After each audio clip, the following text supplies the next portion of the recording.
Lord Russell, this film were to be looked at by our descendants, like a Dead Sea Scroll in 1,000 years' time, what would you think it's worth telling that generation?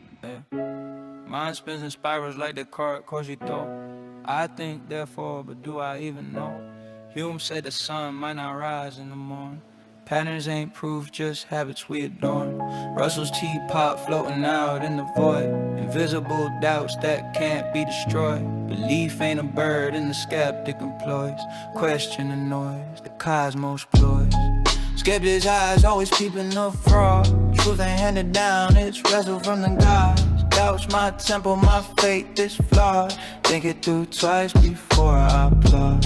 Induction wobbles like a table with no leg. Hume's knife cuts leave certainty begging. A billion white swans, but a black renegade. Shatter the mirror, the cracks cascade. Cogito feels strong, but is it really? Thoughts build castles, clouds act silly. Russell's pot spins in the ether so freely. Prove it exists or the claim's too dreamy. Am I the dreamer or the dream in the show? The car wrestled devils, still didn't know. Faith and senses, they play tricks on a low. Truth's a mirage in a desert of woe. When you are studying any matter or considering any philosophy, ask yourself only what are the facts and what is the truth that the facts bear out. Never let yourself be diverted either by what you wish to believe or by what you think could have beneficent social effects if it were believed. But look only and solely at what are the facts.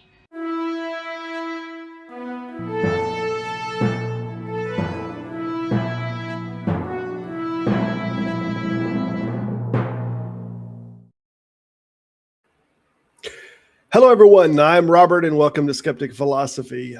As always, thank you for stopping by. Today, we have a special guest here, MessengerReveals. Many of you may know him surfing around on Taco's channel. But Messenger, introduce yourself. Say hey. Hello, everyone. Thanks for having me on, Robert. My name's John, or a lot of people refer to me as Messenger or MessengerReveals. I've been in and out of atheist agnostic communities, and also in terms of Christian channels over the last probably 6 to 8 years on YouTube. But that's just a brief introduction. Let you take it from there. Fantastic. And what do you consider yourself in these conversations? Do you consider yourself a Christian, agnostic, or where are you at on all of it? I definitely think I'm a unicorn type of label, because I don't think I quite align with any specific group. But if you had to pick a categorical, I would lean toward an agnostic deist, which means that obviously I don't believe there's enough knowledge, or we can't have knowledge to be able to go one direction or the other. But at the same time, I'm not opposed to the existence of something being there as our original creator in some way, shape, or form. Do you think that you're actively trying to leave area open for a deity? I don't think it's necessarily that I'm leaving room for it, as that if something I'm not searching for God, if that makes sense. Okay. Or I'm not searching for a creator, or even, the ontology of our existence, like what that source or origin is, whether it's evolution, whether it's Big Bang, whether it's we're genetically engineered, whether we're supernaturally created. I really don't care. I'm like, of course, people believe what they believe, hold to be true what they hold to be true. That's how life went for them. I'm just always consider that the possibility of something that you can't prove right now may exist, and just be open to the idea of it. I think it's a lot more peaceful that way. Sure. Yeah. Kurt, it's a Taco Bell cup, but it's got sweet tea in it. I have a regular cup, and my wife was washing that out, and she just filled the Taco Bell cup that we ate last night with sweet tea. But yeah, I'm rocking a Taco Bell cup today. Psychology is your main subject. What's your history? What's your background on that? And is that your main subject? Or is this the angle that you come at this approach from? I think that's what I've pretty much grounded my belief system is in psychology. Okay. I have a BS in psychology. I have a master's in clinical counseling. I practiced as a therapist under licensure. Never finished my hours to become fully licensed, but that was never my long-term career path. Been working, I'm a project controller is pretty much my career field and what I do, and that's what provides for my family. And I use obviously psychological training and background to aid me in those leadership roles that I'm in there. But I would say that's Sure. my area of expertise, if I have one, is in psychology and behavioral health. So what's motivating you to come into this space in this area to talk about it? I think anytime you have the opportunity to talk to people from different belief systems or different walks of life and be able to, kind of get an idea of where they're at, where they're coming from, try to help, share information that can help them strengthen their beliefs, build their confidence, build their esteem, those type of things I find value in intrinsically myself. So if I can go into a hostile environment of 100 people and help 2 people, then I say good day. Sure. I don't know if you've read too much on or how familiar or whether you've developed an ideal about it, but do you think that there's some kind of psychological necessity for religion? And do you think that some people might escape that necessity where other things are, that's just kind of always there, or what? I mean, if anything psychologically leads people towards those type of origins, I think it gets to the point of their fear or their uncomfortableness with the belief of or the possibility of non-existence. And I think a lot of people, Yeah, especially as you get into later stages of life in your 40s and your 50s and 60s, and mortality becomes a real thought process of your imminent death, then and people do get uncomfortable with the thought of non-existence, because now we think we reason, therefore we exist, going into Rene Descartes. But what happens when we don't think and we don't reason? Is there really something after death? Nobody yeah, knows. People all speculate, and I sure. really at this point have reconciled that I don't care one way or another. Sure. And I think you're right. I think a lot of that happens when people are getting older and where the thought of death is more prevalent. But then we have to account for people that are younger people and get very deep into these religions and what their motivations are. And I don't think it's purely death. I think death's one of the big drivers that it's never going to make it go away. But, Anton LaVey, a strange character to bring up in this, but, he wrote on this subject a little bit that God is a benevolent and stabilizing force, that he's kind of created as an icon of that which we wish to become, that everything good that we want to see in ourselves, that we project ourselves towards that target and that aim, and we kind of personify that thing. And I don't know how much that works into the psychology, especially of young people. Like it's a stabilizing force, it seems like, to some degree. And I'm curious if you think that the only driver is just fear, or you think there's other underlining like stabilizations and purpose and meaning and other things that are going on here.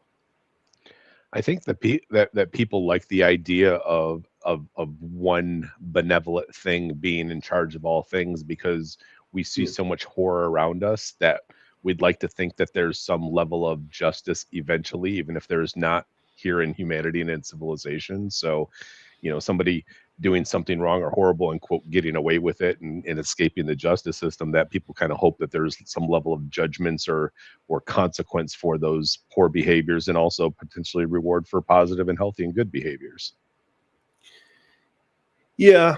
Yeah, I mean, I think it's not a one-trick pony. No. And it seems like a lot of religions throughout the past, because we kind of had all these different concepts and these all divided up at one time. They were all kind of parsed out with a bunch of different gods. And when people were going to war and whatnot, they had a specific god, when they had that fear of the war and whatnot, that they would talk to that god. And now it feels like we have this big incorporation now that we just push it all into one God now to deal with all the different anxieties, the fears, these emotional shortcomings. There's a ton of them for us. I mean, we're all, in my opinion, a bunch of imperfect people, and our internal processing of the world is flawed. It's imperfect. It can never be perfect. You're never going to, even your sensory perceptions of the world. You don't have perfect eyesight. You don't have perfect hearing, taste, touch, smell. Sure. You're just experiencing the world in part through those filters. We see those things through optical illusions. We see those things through As you age, you can't hear certain pitches or tones, so we know that even our sensory and our perception of the world is going to be skewed. And then your biological, cognitive, experiential, and emotional processes that you interpret that stimulus through are imperfect in their nature, or lacking in their nature, or damaged in their nature. And I think that's where I find a value in studying human behavior and psychology is how do we heal and repair as much of ourselves biologically as we can? How do we empower our cognitive abilities by increasing knowledge and strengthening beliefs? How do we heal from experiential traumas and negative situations? And then therefore, how do we manage our emotions and keep them at primary levels so they're less intense and we can think and reason through problems and troubles? Sure. That actually segues into one of the more formalized questions that I had written down. I didn't even know for sure that I wanted to ask it, but it just seems to fit so perfectly. Do you think that psychology sometimes uses religious beliefs as a lever to move people into better mindsets? And if so, is the utility justified that involves things that are not likely true? From a professional standpoint, I would say it's completely inappropriate for a professional to use it in a clinical setting. I would say Yeah. where you probably do see practitioners potentially doing that is when they're in the role of a pastor or a priest or clergy, Sure. and they're aligning with people who hold the same beliefs to a standard in the way that they understand it. So when you get into pastoral counseling, I think you're going to see those flavors, but the person that's there with that pastor is aligning usually with that same belief system. So to me, that wouldn't be inappropriate in the nature of that relationship. But if they're doing it in a clinical setting, then I think that, going into those things beyond what the client's driving themselves, because I've had clients come in and talk about their religious beliefs, and we don't advise and we don't steer them away or to something that we hold to be true. It's all about them. Is that just general practice? There's some kind of like It gets into standard in that? ethics. Yeah, it gets into ethics. Sure. Like we even got to the point, and I remember when we were in our internship program, and they were talking to us and saying, listen, if you have a client who reports that they're abducted by aliens, you don't get to diagnose them with schizophrenia and saying they're having hallucinations and delusions. So Hmm. like if somebody's reporting something like that, you might get a clinician who's like, oh, that's just freaking ridiculous. There's no such thing as alien abduction. He must be Yeah. hallucinating or seeing or hearing things that aren't there. And you could get a clinician that starts to draw those as examples of meeting the criteria for that, disorder or diagnosis. So they told us specifically, if you had a situation like that, you don't do that. Or if people are believing that they're receiving visions or dreams or their prayers are being answered, that you're not chalking those things up to, modalities of that are interfering with your belief system, so to say. You have to Yeah. meet people where they're at in the clinical realm.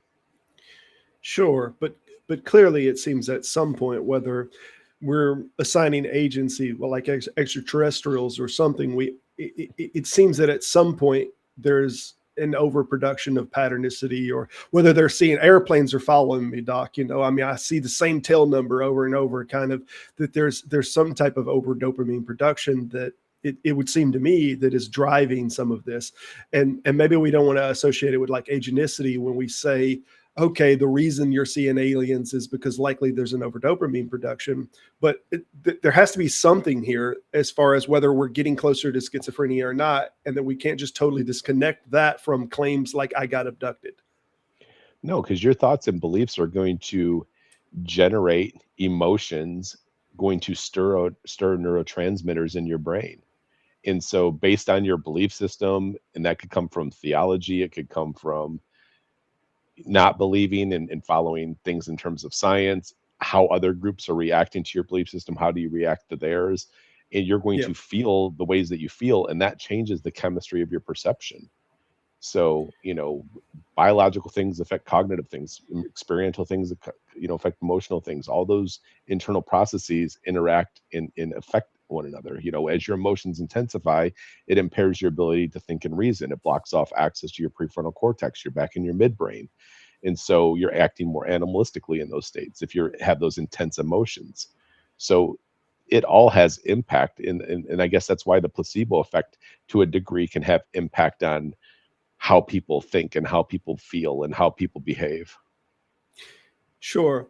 And I think there's a separation also between like a philosophical, like we're trying to get people to think in a certain way that might be more beneficial for society in a philosophical sense, whereas in a psychological sense, we're just trying to cure, so to speak, something that makes them non-functional in society.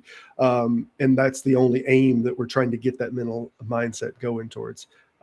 Would you say that's the case? And can you kind of define what y'all see in that field as curing or helping?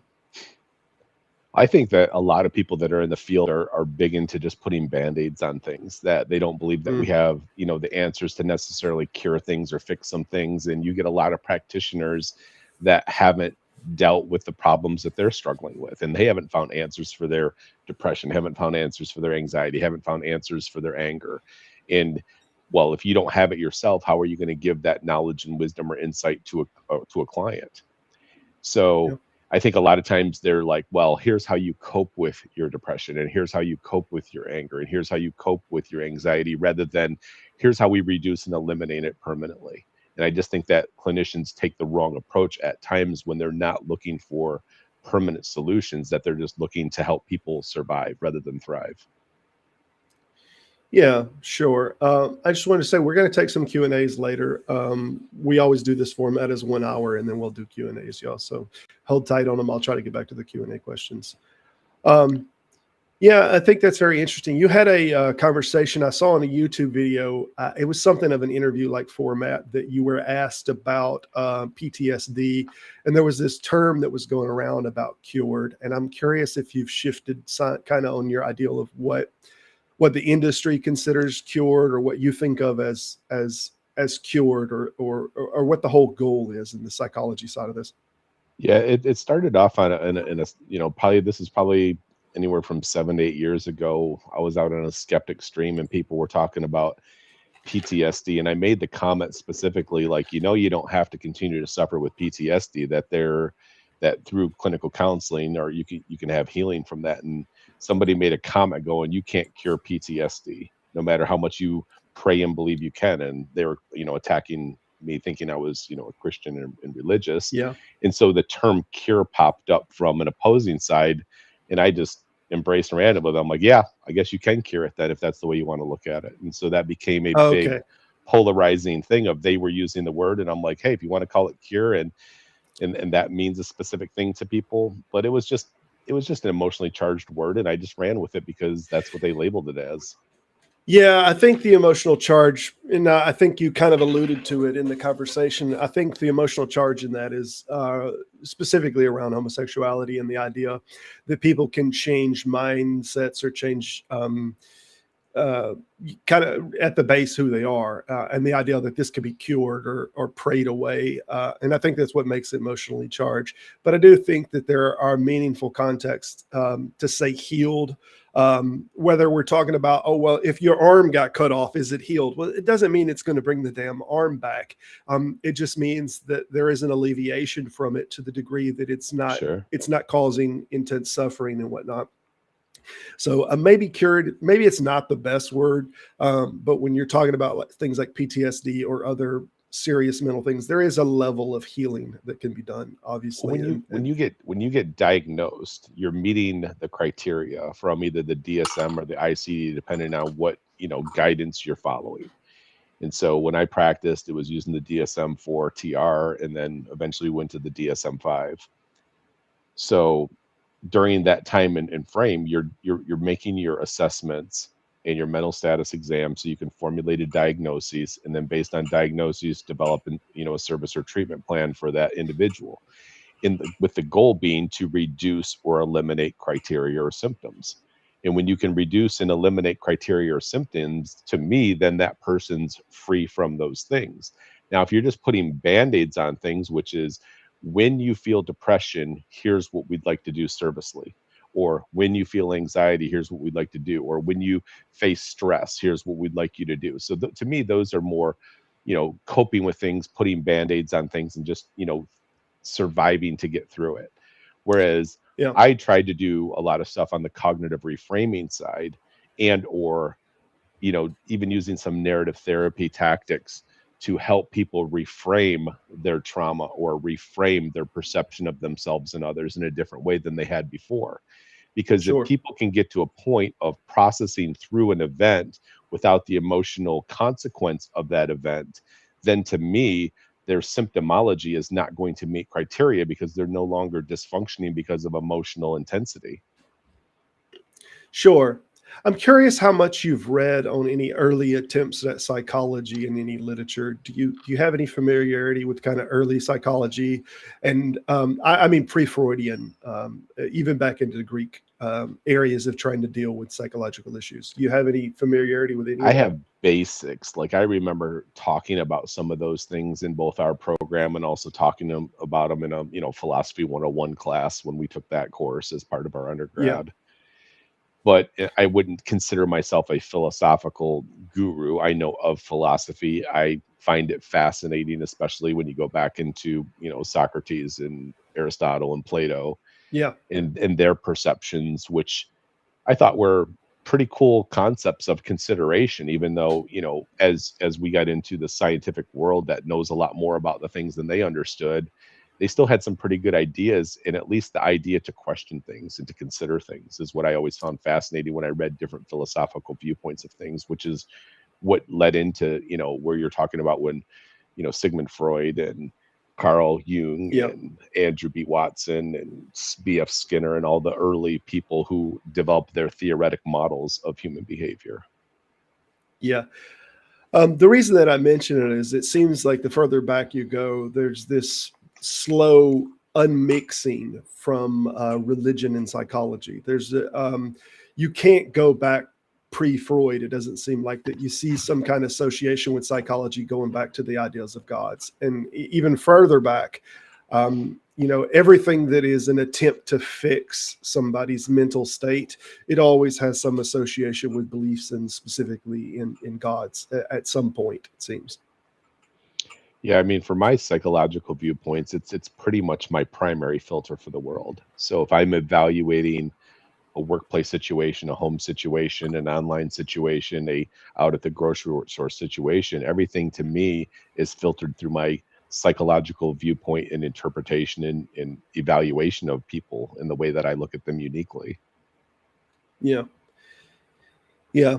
Well, I am curious. We had the conversation about that you still see a lot of value in like the words of Christ. And I'm curious, have you looked at any of these other kind of religious sayings that seem parallel to that and kind of their timelines? Or do you think that there's particular moral value still inside of that that's not present in other religions? I wouldn't Or say that I accompanying value? Go ahead. Go ahead. I mean, well, since Christianity was my foundation of how I was raised, it was always something that I ended up pushing psychology up against, which was when I pushed psychology up against the Bible and saw 90% of it fail against that in terms of my understanding of, well, if this is the true inspired word of God, then if I push my psychological framework up against all these writers, is there congruency in what they're doing and saying with what I hold to be true? And when so much of it wasn't, well, then I was like, well, now I can at least dismiss the Bible as not the true, inspired, infallible word of God. Now, what do I do with my religious viewpoint? I'm still praying to God. I'm still talking to God in the ways that I did from a theistic perspective, but I'm going, this book is not him. Yeah.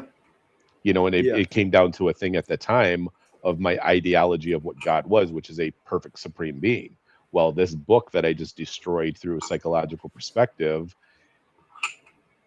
tells me that's not him or what I had perceived as him.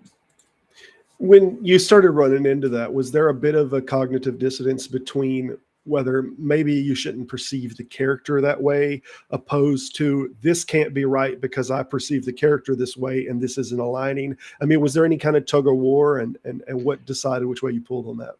There definitely wasn't a difference of one belief disagreeing with another belief. It was an immediate dismissal of whatever was there before, which is the apologetic reasoning that you go through as a theist, I think. Yeah. So I didn't get into like the thing that the thing that happened at first was like, well, that sucks that this is wrong. Like, okay, now I need, Yeah. obviously I have psychology as a source of truth. At least I have something, just like I see a lot of people in the atheist and agnostic community holding on to philosophy with strong to ground themselves in strong ideology of how things ought to be, or how do I categorize or align myself. Yeah. Yeah, and you get a lot of, in philosophy, there's just a bunch of different schools of thought, and you have almost this like Alethian ideology that this ideal of truth, that truth supersedes all.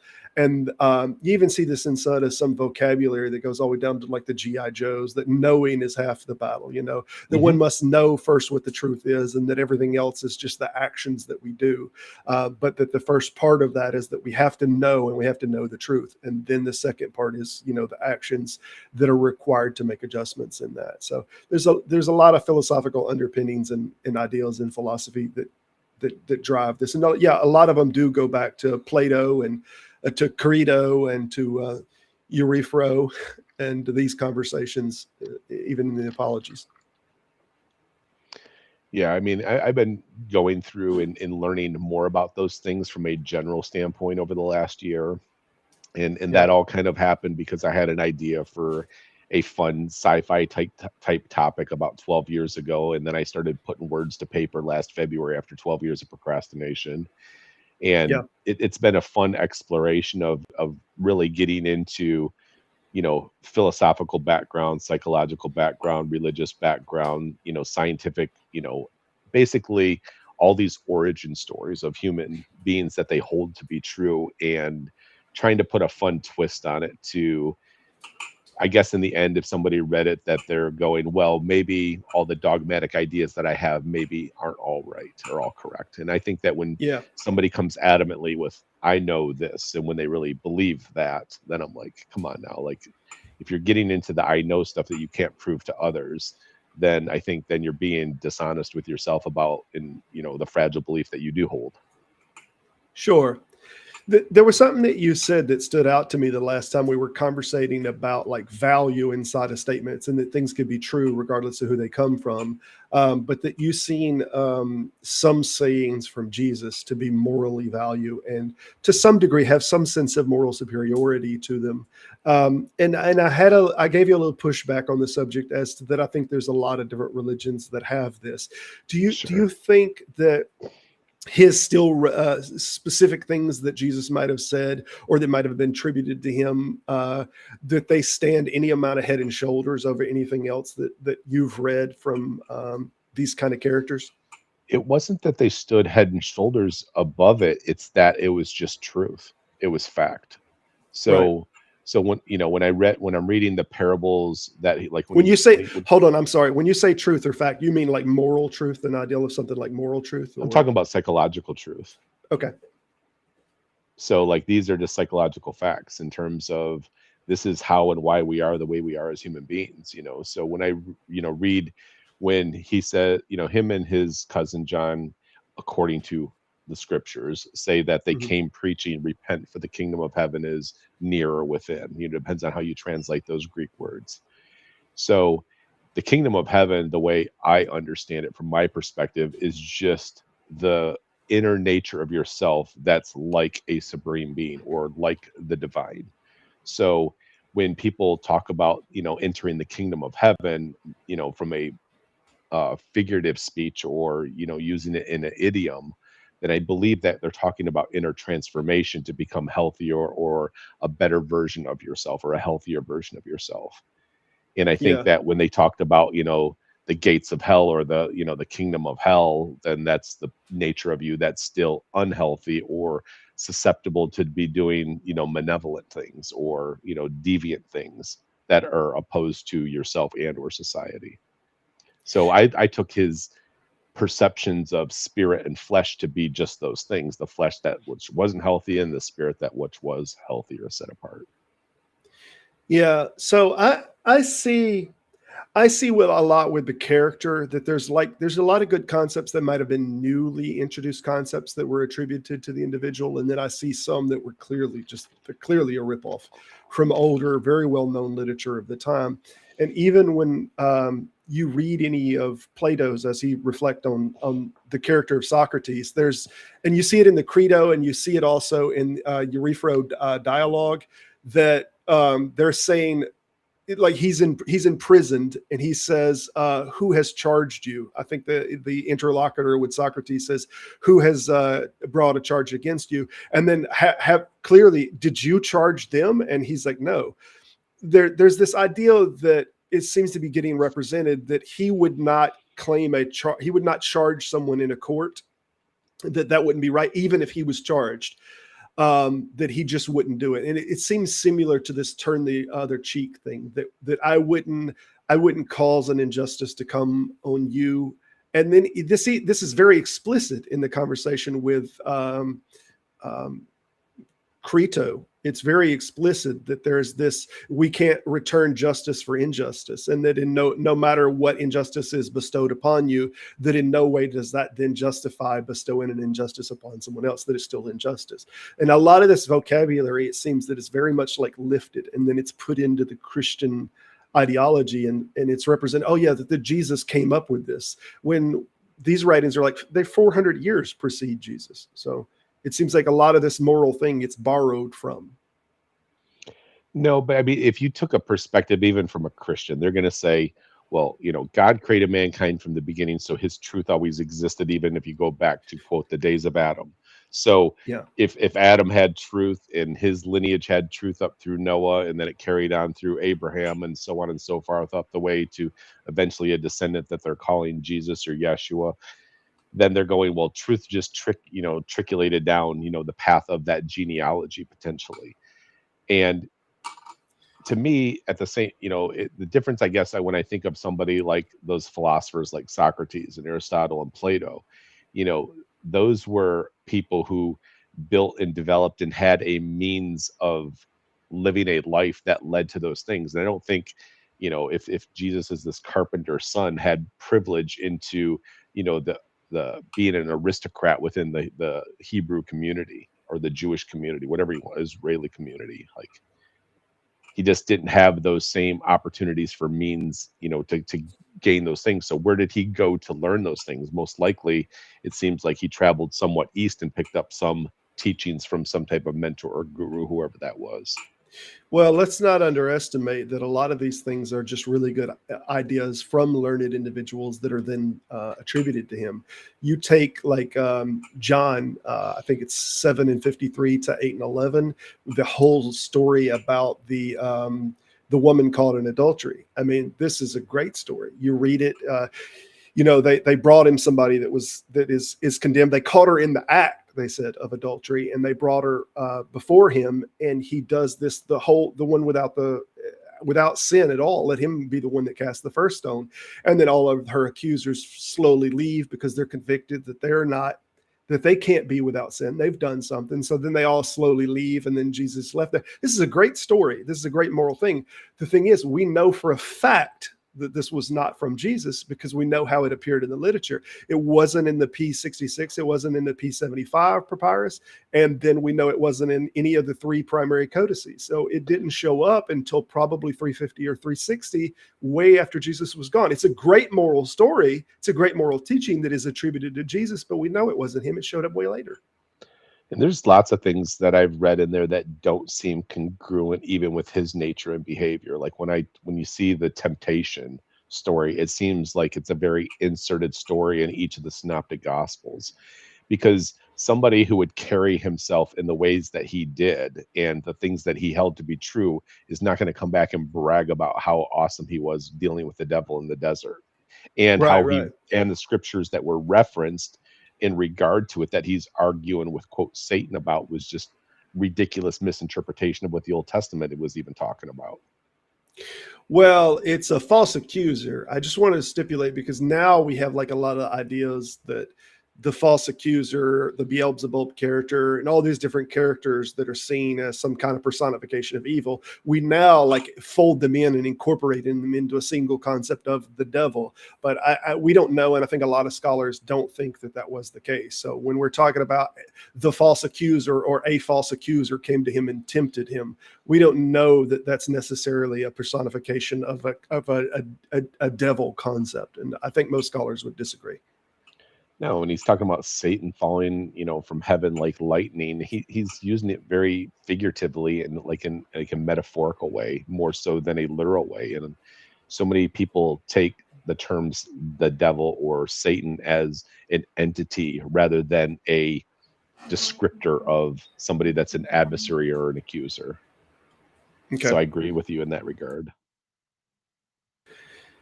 Yeah.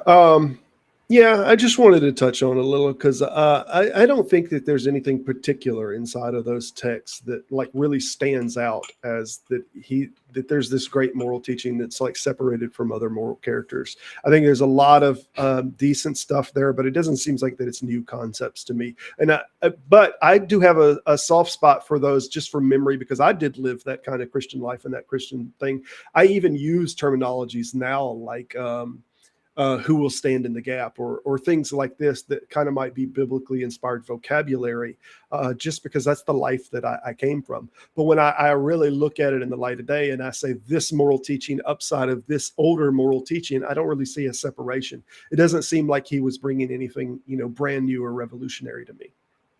I don't think any teacher or guru that's coming after ones before them are bringing anything new. They're just repackaging things in a collective way that's unique to them. Like any of the information that I'm bringing or, the models that I put together, sure, I've created a universal model for human behavior, but it's based on the knowledge and experience of how many dozens or hundreds of people that I've had, interactions with that I'm just collectively putting something together in perhaps a unique way. Yeah.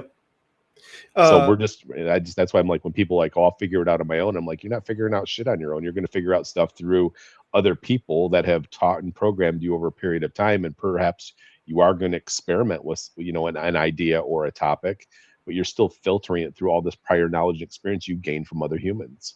Sure. Absolutely. And there's obviously a little bit of, cognitive framing from your genetics or other predispositions that might be baked in, whether it's, an affinity for alcohol or for substances or other things. And maybe that affinity even extends to like an affinity for God characters or filling gaps and whatnot in knowledge that we can't be. There may be a genetic affinity to the comfort of, I don't know. Like some people may be just more prone to not like or not be able to deal with, I don't know. Yeah, it's a tough thing because when you're a child or a toddler or a teenager growing up, how many times have you been mistreated by peers or teachers for not knowing something? So when you have this, you get into adulthood and you haven't been mentored and taught that being wrong is okay and making a mistake is okay and not knowing is okay, then you in your response mechanism is going to defend that by bullshitting your way through something or trying to act like you know something or use words and you're just saying all these big buzzwords that you hear in the communities and you really don't have an idea what you're talking about. Sure. I'm sorry to say that we shot through a lot of these questions that I had written down quite fast, to be honest. So generally we have a little bit more open dialect. Is there any questions or anything that you have for me or any of this model that you were talking about that you'd like to share? I mean, one of the things that I try to talk to people about is the things that motivate you to spend your 112 waking hours each week, and one of the pet peeves that I have that I try to instill in communities is we all have 112 hours waking each week. If you're sleeping 8 hours a night, roughly, how do you spend that time? And do you budget your time like you budget money? Because that time is going to get driven based on physiological needs as a top hierarchy. So if you're not satisfying your physiological needs, there's going to be subconscious things that drive you biologically to get those things met. And then the next thing gets into, pleasure seeking, which is, whatever feels good to you subjectively. And then the third category that has a little bit less weight than pleasure seeking is avoiding displeasure. And I think that everything that human beings do is either avoiding displeasure, seeking pleasure, or satisfying physiological needs in that hierarchy of driving and motivating how you spend time.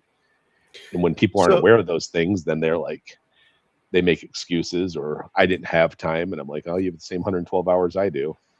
yeah.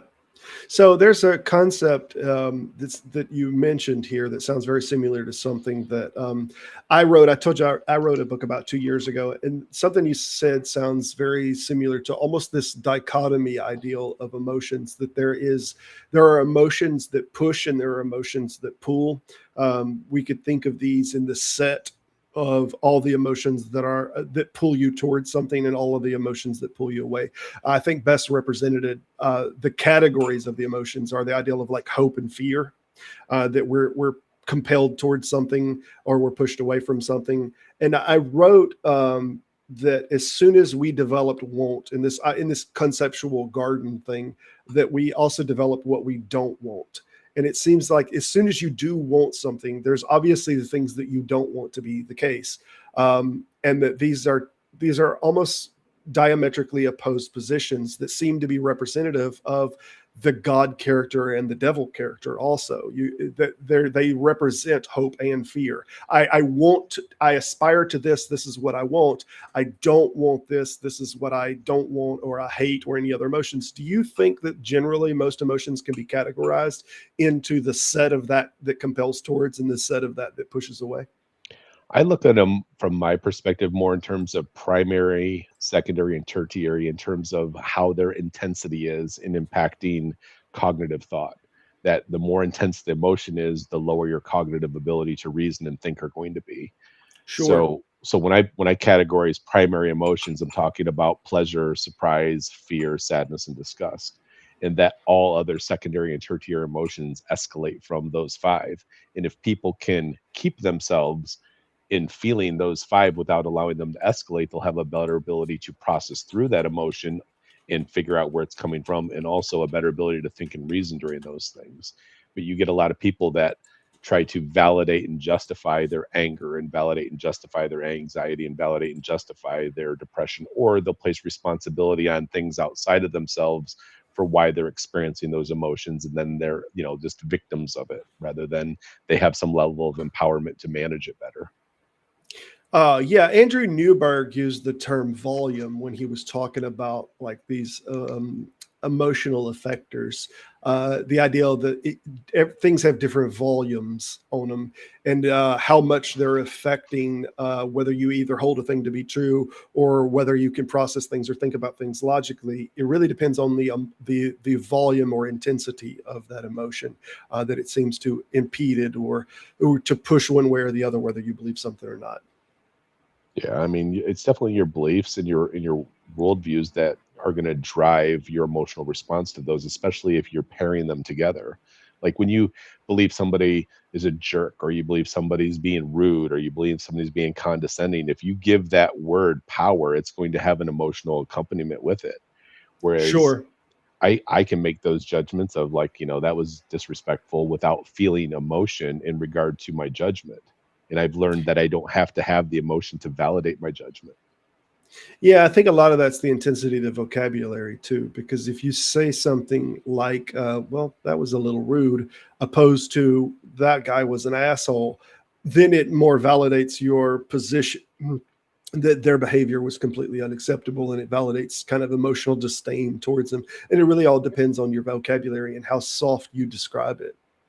Yeah, and I can use those emotionally polarizing words for myself without the emotional consequence now, because I've Right. practiced that over a long period of time to not tie the two together. Like I don't need to validate my my judgment of something that's negative by going, I'm angry about it. I don't have to feel angry. I can just feel dissatisfied, or I can feel sad, or I can feel, worried about it, rather than letting that extra intense emotion cloud my judgment and reason as I'm judging it. Yeah, it's weird. It's because when you want to turn up the intensity yourself, and it's almost like you want to feel more intensity of the emotion, you can use different vocabulary and describe it. And I remember a comedian, hell, I forget the name of the redheaded comedian that does this all the time. But he instead of saying something like, "Well, I was a bit rude back there," you say, "I was a bit of an asshole back there," and you're turning up the intensity of like what you're describing yourself, so that it's more reflective and more. I definitely was an asshole. Yeah, I now use a term for myself. I'm like, yeah, I can be harsh, and I can definitely escalate and raise up my persona in a moment if somebody's doing the same. But one of the things that I have learned to do over a period of time is to de-escalate quickly, and some people don't have that ability yet, and that's unfortunate, because in that heated moment I walk away and I'm fine 2 minutes later and they're ruminating for hours, if not days. Yeah, and some of it's vocabulary, but some of it's just beyond vocabulary. It's just being able to control the volume of the emotion and and how you respond to it. And I don't know how much of it is like just a response thing and how much of it is the sensation itself, because sometimes you can be extraordinarily pissed at somebody and just remain very calm, but the emotion hasn't turned down. It's just the behavior. No, but you're talking about that. You're talking about the affect and how they're expressing themselves outwardly. Yeah. And I'm not talking about a repression. I'm just talking about not feeling it. Sure. Well, and right. you have to value somebody's opinion to start with. I mean, I mean, yes and no. I'm like valuing opinions isn't always a good thing, especially when they're imperfect or incorrect. No, that's what I'm saying. For it to give any emotional weight, you have to value their opinion to start with. That is 100% correct. Right. So if Joe Blow tells me that you're an asshole or your shirt is ugly or this, that, and the other, okay. I mean, who the hell? I'm sorry you feel that way. How's right. that working for you? Right. I mean, that's usually my position. Is how's that working for you? Like, your judgment of me doesn't have any impact on how I feel or think. Yeah. Whereas, I mean, depending on what you're doing, you might have a professor or whatnot that says something that is extraordinarily soft, but it's somewhat critical. And just that somewhat criticalness it really stings deep because the person's opinion that it means a lot to you. Yeah, because that person has a guru or a mentor to you, perhaps, and you value their judgment. And I think that's why even when you deal with a lot of like your most intense emotions are usually at home with the people that you're closest with, whether it be a spouse or your parents or your child or your close friends. Like when something is going well, it's supercharged, and when it's not going well, it's supercharged, and that's a good thing at times, but it's also not a good thing at times. That's why you see a lot of issues with domestic violence in homes, even when they're not reported, is because people are so emotionally and mentally connected to each other that anytime there's the appearance of disrespect or abuse or neglect, it's magnified in that moment because you're expecting it to not to be protected and nurtured in those environments. Well, what's interesting is when you do this personification, when you do this God character, the things that you feel guilty about, like that God would be angry with you, are just a personification of that thing that you feel guilt inside of yourself. So you already feel, and then you personify it with a God's judgment. So if somebody, for instance, doesn't think that there is a moral problem with masturbation to start with, they would feel no guilt and they would not feel as if God is convicting them about the subject. Whereas if they feel wrong because of doctoral reasons, because of things they've been taught, because of whatever, that they think masturbation is wrong, then they have the might of that personified character that says, oh God, it's this steaming conviction. I've let that God character down rather than I've let down my concept and my goals of. So it seems that it always gets this volume control turned all the way up almost with the WWJD bracelets, like, oh, Jesus wouldn't do that kind of thing. Yeah. That's why I'm not a big fan of ideology. And like, I think to a degree, ideology is nice in terms of it gives us a target of pursuit for growth or well-being or betterment. But at the same time, ideological things can be like emotionally polarizing for people when they're not realized or impossible to be realized. For sure. All right. We might do it a little early unless you had something else you wanted to go on about for a moment. I think we're going to probably open Q&A. No, I'm happy to follow your direction on what you'd like to do next. All right, then we'll bring some of these older ones. I've seen an older one here. And bring this up. And also we're going to open up chat. Let me do a... Anybody want to come in? Anybody want to engage, ask any questions or chit chat?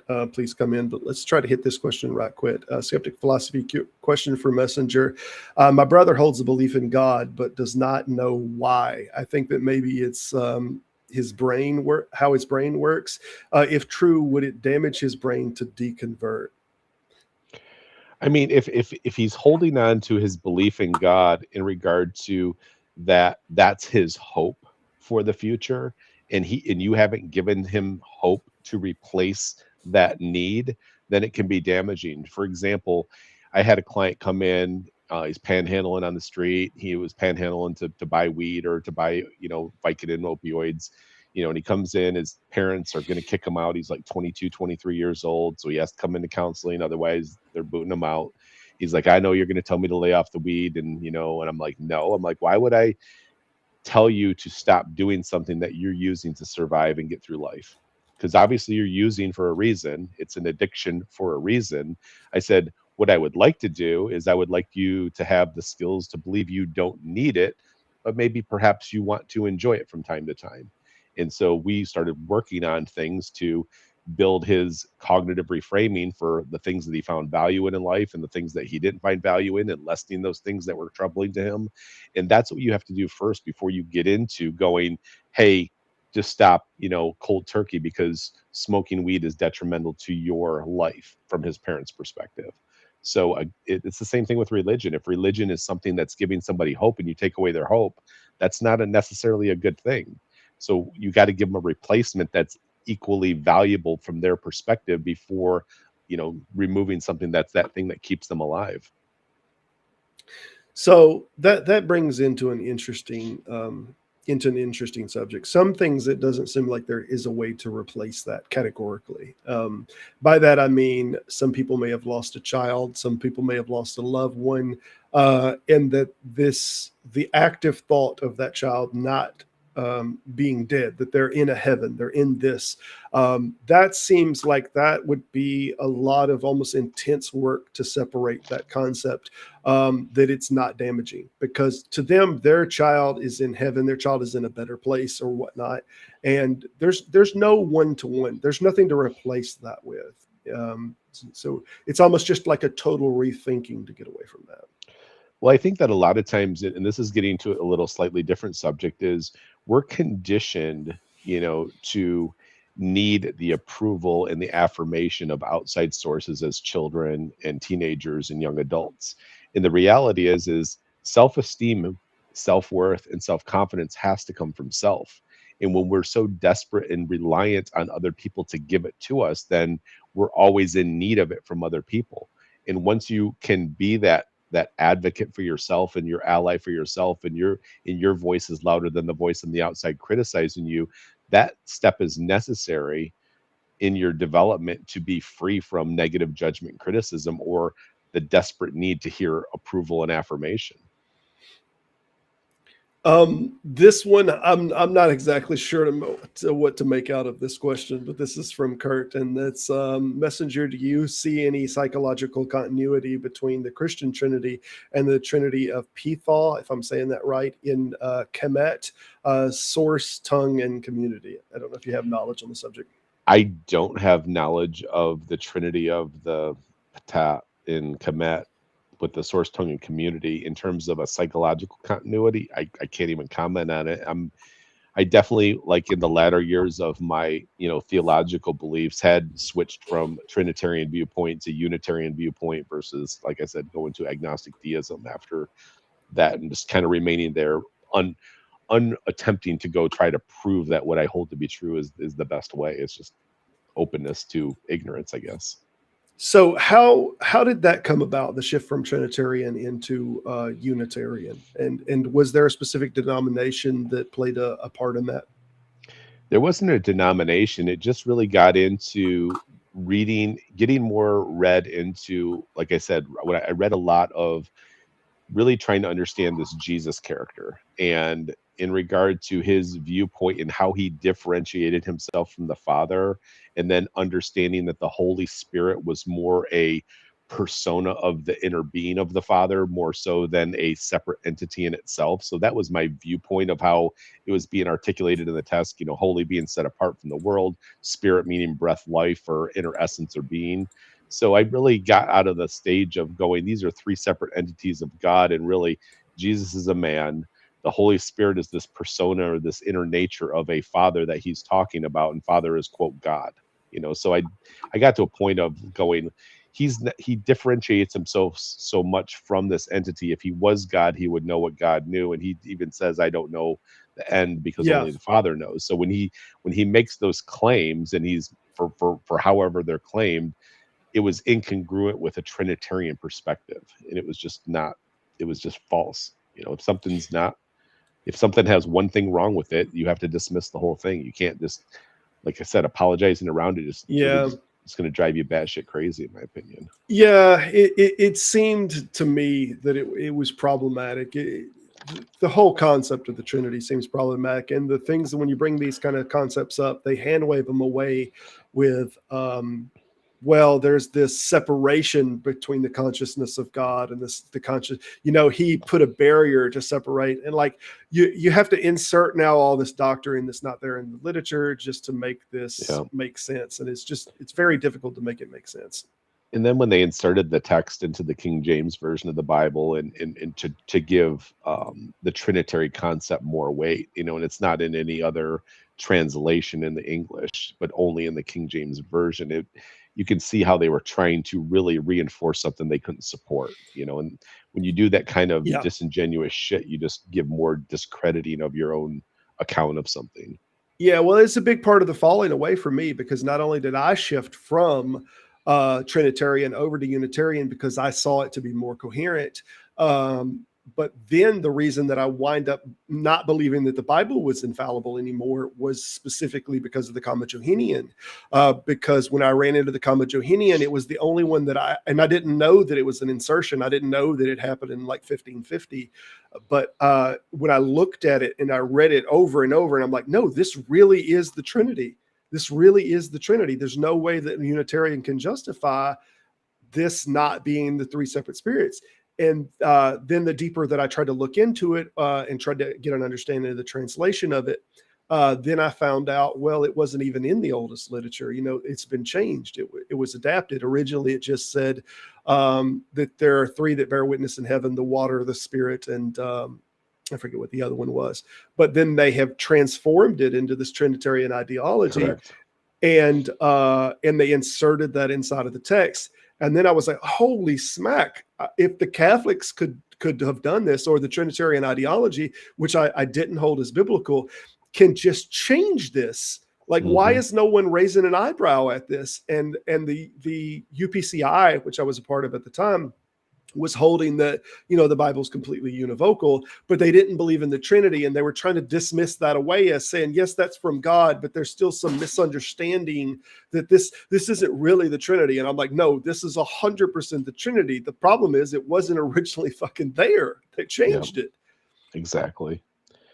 And that's what happens when, you know, you hold to certain beliefs and then there's incongruence with it, and then you get into this, you know, real, what do they call it, a mental gymnastics of getting around these truths, but to still support what you want to hold to be true. And it's just, that's where, when you're talking about cognitive dissonance, where you just have ideas and beliefs that are incongruent, well, however you're behaving is going to be the way you end up leaning and cutting off the other belief. You know, like, people usually don't stay double-minded for too long before they switch over and go, nope, this is the way I'm adapting because it fits my behaviors. Yeah. And before we get too much longer there, somebody come on in here, man. I'm looking for people to join here, ask some questions, or put some more questions in the tab. You got a bunch of them. You got JL out there. You got Kurt out there. Yeah, but they're not forming anything as questions. They're just a lot of them jump just in talking here amongst and use their voices. You open up the panel, didn't you? Yeah, it's open. It's pinned in the comments. They fear the messenger. Oh Lord. Yeah, I did understand. Will that bait them a little? Yeah, that'll be great. A little more of that. Will be fine. Kurt said give him 5 minutes. JL, how you been, man? Hopefully we'll get some people coming in here conversating. But yeah, so I you asked a started out in question the and military, got a right? thud. Well, if you ask a question I don't have an answer for, what do you want? Yeah. You came into the military fairly young, right? I mean, I was 20 when I went in, so Okay. Did that have anything to do with your pursuit in psychology or no? no. The psychology thing didn't happen until my mid 30s. So Okay. Did it have anything to do with your initial pursuit in religiosity, dare I say?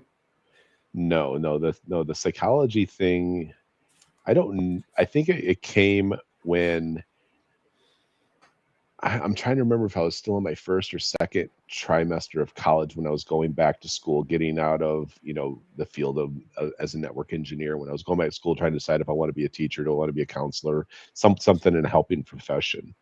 And so when I woke up and had, a belief system that went free will is bullshit and hard determinism's the truth, and I have this automatic feeling of, we couldn't have done things different than what we did, and we can, everything is predetermined in terms Yeah. of layout. That was where I would say the beginning of my search for truth in psychology started forming, which was, this is back in 2004-ish, I believe. It could be 2005. I might be conflating years. I'm getting kind of old. Yeah. But about that time ago is when I really started putting effort into learning about how and why we do what we do and become what we become, and because I wanted to better understand it. Because before I used to believe in, we could have done this, we could have done that, she could have done that, she could have done this, he could have done this, he could have done that, and getting out of that concept of no, everything cannot be any different than it is. Well, then what drives our behavior? What drives our actions and choices and decisions that we make? And so that's where that pursuit began, which was not, in my early religious days. Let's get this on the table, because I feel like that the position that you're representing to me doesn't seem to be the position that other people think you hold, and I'm trying to navigate it, because Tell me what you think that position is. Because I think you're agnostic on this subject, and that you don't hold an active belief inside of a prime mover, and that's why I keep saying I'm an agnostic deist. I don't know how else to put it. Okay. Oh, so you do think there's something? I'm saying deist. I'm saying I still hold to the position that it could be. I don't know, and I don't that care, it could be. Okay. And I say the deist thing because I don't really consider, like, I'm an atheist. Like, there's no possible way in the thought of my process that some God exists. And I think that when you have atheists in their viewpoint, they are completely convinced that there is zero God and there ever will be. I think you're going to have wrong. different camps on that. Okay, now I know where we're at on it, at least.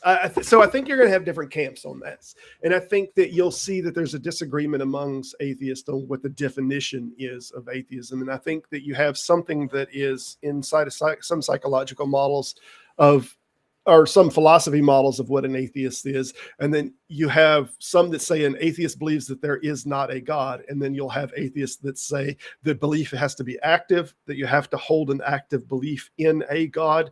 And if you're not don't hold an active belief in a God, then you are definitionally without an active belief in God. Therefore, you are an atheist. So you'll have some people that'll use the term I'm an atheist, and what they mean is I actively believe that there is not and cannot be a God, that it's not coherent. And then you'll have atheists that say I am an atheist in that I don't actively believe in a specific God. I don't hold that a God is true in an active belief. So, and I think I don't know which one is more popular, but we run into them constantly, and this disagreement between atheists as to what that position is. I do not hold an active belief in the affirmative that there is such. I don't hold an active belief in the affirmative that there are fairies. Does it mean that I believe that fairies absolutely cannot be? No, I don't say that fairies absolutely cannot be, but until there's a good reason to think that there are fairies, I do not hold an active belief in the affirmative. Yeah, and I guess one of the things that is I don't have trouble with somebody believing something that I don't believe. And I think that there's a lot of people when they end up in a camp that they're anti the other camp. And I would say that's what I definitely don't want to get lumped into as anti anything, because, yes, I would love if the mainstream modern day Abrahamic religions evaporated, because I think that would bring the opportunity for more peace in unifying between humanity towards a better cause. But in regard to being anti, I'm just not, because I'm like, of course they believe what they hold to be true. That's how life went for them. And until they have new knowledge, new experiences that open them up to the possibility of other ideas, they're not going to shift. And you see a lot of people want to get Christians to deconvert by proving them how horrible their God is, or how incongruent their text is. I'm like, that's not a path of getting somebody to align with where you're at, because the ultimate bottom line is going to come, how do you live your life, and what's the value in holding to be true what you hold to be true? How does that make my life better? Because subconsciously, what we're holding on to, whether it's one way or another, is for our own survival and well-being and how we function in this world. Yeah. Kurt, how's it going, man? Just before we get you introduced and get everything, I just wanted to address this. As JL said, skeptical philosophy, it's unfalsifiable. Edler's Razor, I completely agree. I don't hold anything true in the affirmative that is unfalsifiable. I just can't hold it true in the affirmative if it's unfalsifiable. That having been said, that might be a little bit of a difference between where we're at on this subject. Kurt, how's it going, man? What's your thoughts? Hey, good to talk to you, Robert. And John, I think we had a similar transition out of Christianity and doctrinaire belief. Okay. And when I was at one point in my movement towards not being Christian anymore, I tried really hard to find some allegorical truth in the scriptures and the plan of salvation and all that. And that became really difficult for me, because I think that one generally doesn't get better from thinking that something or someone else is going to fix their problems. I mean, I would agree. And I think that, until people, have somebody in their life that has a level of influence, because some people can be exposed to truth, to teachings that are very beneficial and wise, but unless they're willing to accept that those things could be valuable to their life, then those truths won't have any meaning for them. Yeah. So every time I would look at the allegorical interpretation of soteriology or salvation, it just struck me as an abdication of personal role and personal responsibility for actually making things right in one's life, if you get what I'm saying. I think so. And I would agree with that too.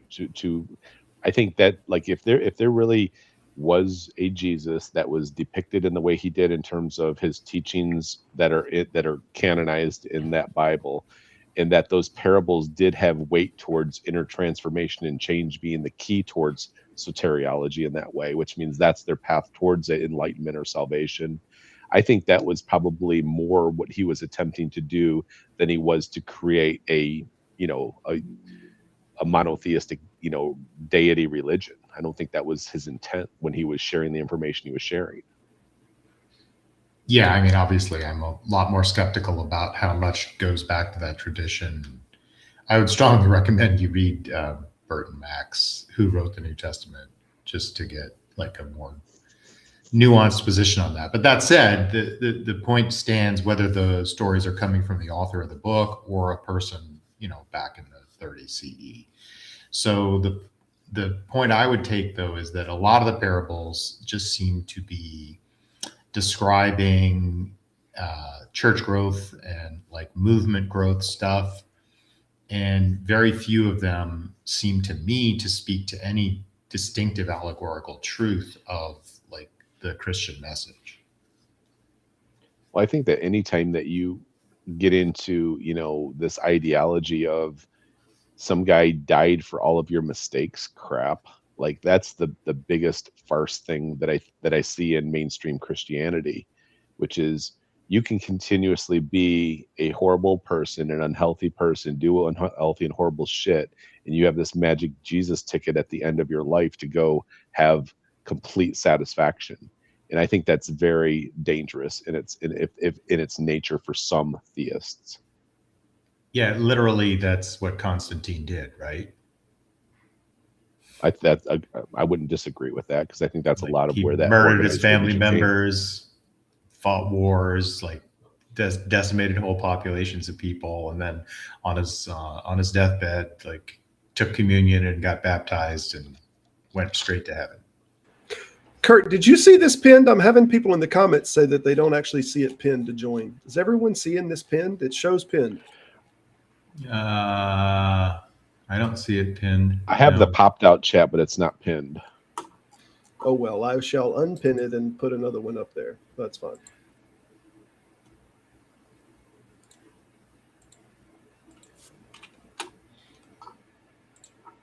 Anyway, you'll go ahead. Sorry.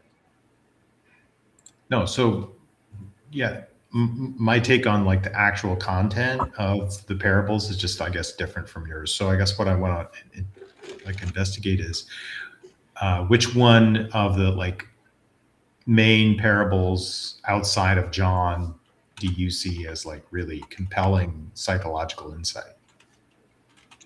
Like I said, I think we had this conversation briefly before we kind of got hijacked the other night when we were chatting. Is I really believe that the parable of the sower was one of the key teachings that he tried to talk about, and you and I had definitely a different interpretation of what that parable was meant for. Well, let me hear your interpretation without like I'll just see if I can. So from a psychological standpoint, and this is my perception, if I'm like evaluating it psychologically, is that Jesus was telling a story of a sower of truth, which means somebody who's sharing wisdom or knowledge that is of value to people, and that those seeds were the truth, and that they would fall on different types of grounds, which is people's hearts or their minds being open to receive that truth. And so he talked about the people with a hard ground would be X, and the people who were on rocky ground would be X, and people who were amongst the thorns would be X. And those three natures of somebody's internal heart or reception to the truth would keep the truth from having value in their lives. Where he talked about the good soil, which was somebody that potentially, in my opinion, would be humble, open, and consideration of something being true and valuable, and then being able to reap the rewards or the harvest of that truth in their life and how they lived and what they were able to go do positively in their life. And when his disciples said, hey, we don't get it, and he was like, hey, if you don't get this parable, how are you going to understand any other parable that I'm teaching you? He was inferring that that one was a foundational one for all the things he was talking about, which was inner transformation. So when the seed falls on the rocky soil and can't sprout, that's evidence to you that there's a failure of the person who's being exemplified by the rocky soil, or a failure of the person who's broadcasting the seed? The seed would be somebody who's shotgun spreading truth. So it's the failure of the person who is broadcasting. I would definitely say it's a shared responsibility psychologically. Jesus didn't present it in that way. He presented it in a way of all the responsibility fell on the receiver of the truth. Okay, so my take on it is obviously a little bit different in what I think Mark is trying to get across in Mark 4. But if we take Matthew's interpretation of it, I do see some validity in what you're saying. And then Matthew goes further and makes the parable of the wheat and tares, which is present in Mark. And in that interpretation, though, if you're going to take that again as an allegory, I do. Then it's an argument against judging other people's personal experience, right? It's like left to the angels of the Lord to do the harvest and not for any individual humans, right? I don't know specifically why he presented it in that way. And we're talking about just giving it the benefit of the doubt that this character did do this, and it was one person's teachings that brought this to these Jewish Hebrew people. If that's true, then why he presented it in, hey, I'm just spreading truth. If they accept it, great. If they don't, great. And it was almost a position of what you see in traditional Jewish teachings in history even today, which is they're really not trying to proselytize. They're not trying to bring people into their religious viewpoints. It's like, if you believe, great. If you don't believe, That's fine. We're not here to create converts like Christianity does and Islam does. I think that's certainly the modern understanding of Judaism, but it's certainly not the understanding of Judaism in the Hebrew scriptures. Well, no, because theirs was, hey, if you're nationally a part of it, you're religiously a part of it. There's no separation of those two things. Yeah, but they were also expansionist to, like, they were trying to take over Edom, they were trying to take over Midian, they were trying to take over. They were Amalek. conquerors. They were conquerors, right. and they validated what they did, and that's why I always talked about what a horrible human being Samuel was as a prophet. You know, yeah, but they were conquering in the name of the God to spread the word of the God. Well, and that's like what they Isaiah, said. The whole purpose of Isaiah is to say that everyone on earth will eventually worship Yahweh. And then every prophet that came after him told that the previous prophets and regimes that they were wrong in what they were doing. I mean, that became the constant message of y'all keep failing covenant, y'all keep failing relationship with this supreme being. So that's what I think. Like, to me, the allegory there is that most people who try to access the truth about God on their own fail, and what you need is this mediating agent who's exemplified by the Christ figure, and then that Christ figure can then just solve all your problems, and you don't have to work on them as much. And that's my fundamental disconnect, where I just don't see even the allegorical truth there.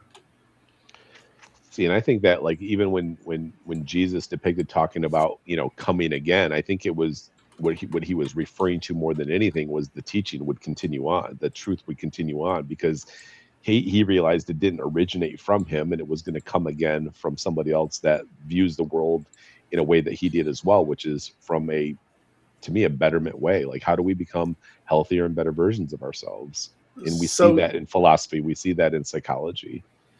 So I got to tell you, of everything that I've heard you say so far, that does seem to me to be the closest to woo-woo that I've heard. That this is what Jesus meant, that it's going to come again. And I think the reason I'd say that's what he suggested. I'm not saying that's what I believe. There's two different, don't mistake that. Okay, all right. The reason that I say that is because I think scholarship on this, and specifically critical scholarship, has pushed back this in a way that, not that he was, influenced heavily by the scenes or anything like this, but there was this apocalyptic end of the world kind of thing, and that we see it in a lot of other texts besides that. So I think that there's so much text that we can find inside of the Bible that has this apocalyptic tone to it in the New Testament, that it seems very clear to me that this was the end is here, the end is present right now. To push this off into some ideal of, well, he knew that somebody else was going to come, some other, I don't see how this is wishful thinking. No, I think that he just realized that just because he could understand the concepts of inner transformation, which means becoming a healthier, better, version of yourself, and stop living in these dogmatic ways of living that keep you blinded and keep you stressed and anxious and in critical, emotional, intense states of being because of how you perceive the world around you. Those things aren't healthy living. And I think that whether they come out in the forms of philosophy, or they come out in the forms of mysticism, or they come out in the forms of psychology, or just, citizen living, truth is truth to me. If it's beneficial and it has value, it's beneficial and has value. And if you want to argue about authorship and plagiarism, who cares? Sure. Well, let me give you a little truth that I think is involved in this. And we see it, not only do we see it like in Socrates being kind of a construct to some degree, like the dialogue. Obviously, we don't think that was an actual dialogue between Crito and him alone in the prison, with no one there, yet Plato knows it word for word. Obviously, we don't think that this was an actual word for word dialogue. This is used as a metaphor. And another one that whenever I was a child, I guess I was about 10 or 11, they had these books that you used to be able to get from school that you could mark, and you could pay X amount of money to get a book, right?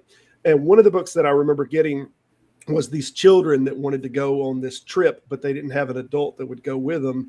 And so what they did is they created an adult in the abstract. And even at the airport and whatnot, oh, Mr. Burns, they'd say, oh, you just missed him. He was the one in the hat. And then the attendant would say, oh, yeah, I saw him. I saw the one in the hat.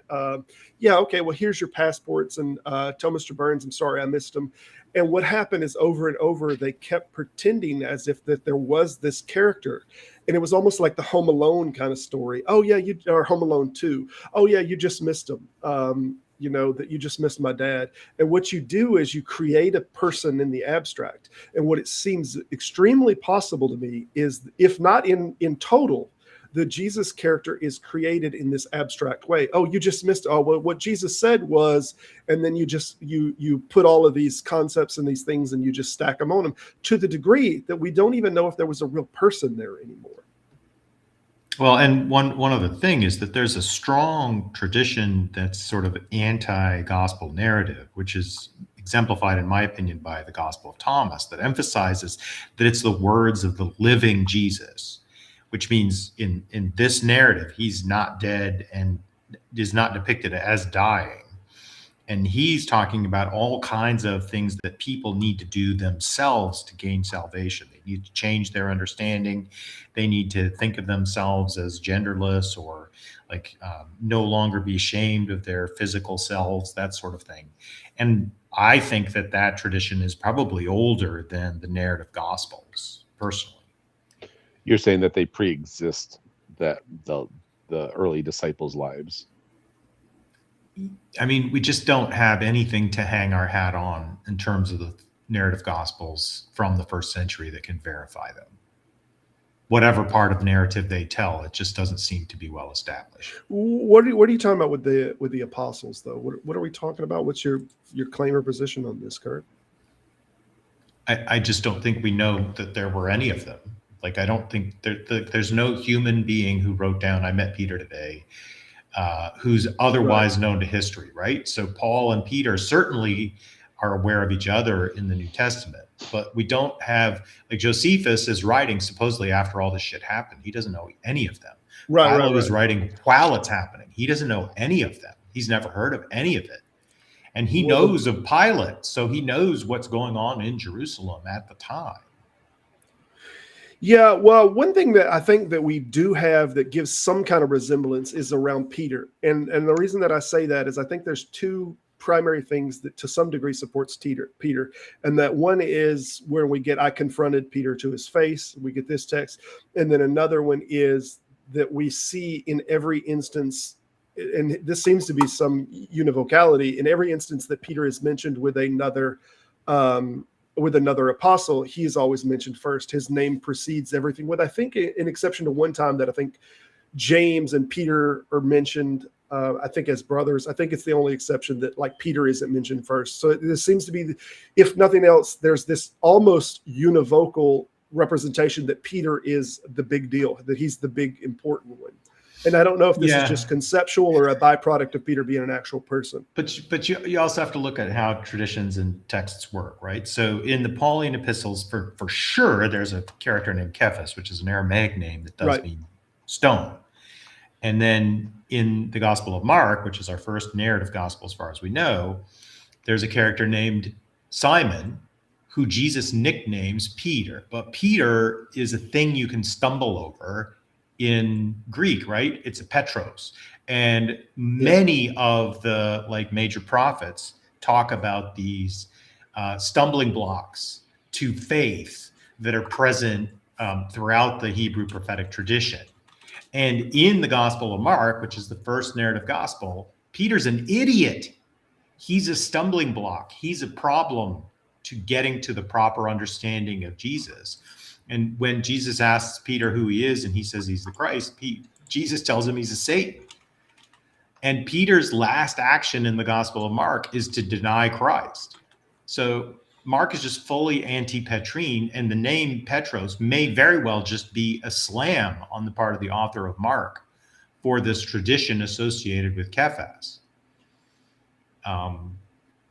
and certainly in Galatians, there's no love lost between Cephas and Paul, and I see 2:7 as a later harmonizing interpolation. Oh, it is. So in that sense, yeah, Cephas probably is a real person, or at least has like a strong, like identified position. But Cephas is a theologically literate, scholarly person who you can have a theological argument with about the content of the scripture, because 1 Corinthians 15 makes no sense to say that Peter saw something according to the scriptures if he couldn't read. And Acts says that Peter in their story can't read. Right. Yeah, it's unlikely he wrote 1st and 2nd Peter. Somebody else, potentially a follower of him and mutual follower of Paul, I think wrote those books.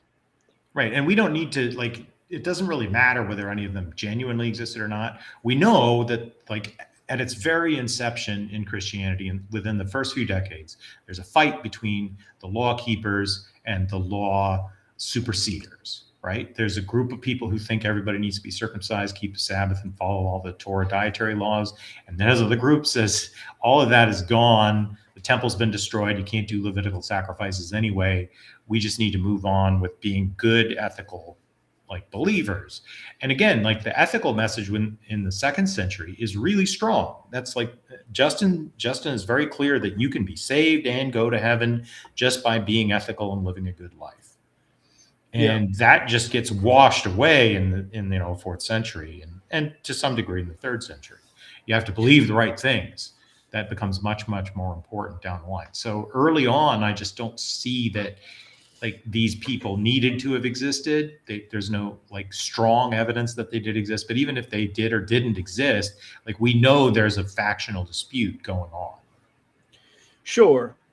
I am curious more about where our philosophical disagreement is, though. And maybe all three of us have something of a philosophical disagreement, but I do think that there's some disagreement that we're having, Messenger, about, like, what we should believe in the absence of not knowing, and what's viable, what's right to believe in the absence of not knowing, and whether it's simply utility, and if that's, that's all that really matters, whether it's utility or whether there's this standard of falsifiability or whatnot. We seem to have something of an approach difference on it, and I'd like to try to hash that out a little more. Well, my approach is 100% from a psychological perspective, which means that you need to heal and repair biological processes. You need to improve your cognitive empowerment by increasing your knowledge and strengthening your beliefs. And when I say strengthen beliefs, I mean going down a path of trying to be wrong yourself first for what you hold to be true. So when you have assumed truths, which is how I label beliefs from a psychological standpoint, the only way you're going to strengthen those beliefs is attempting to find evidence that you're wrong yourself first.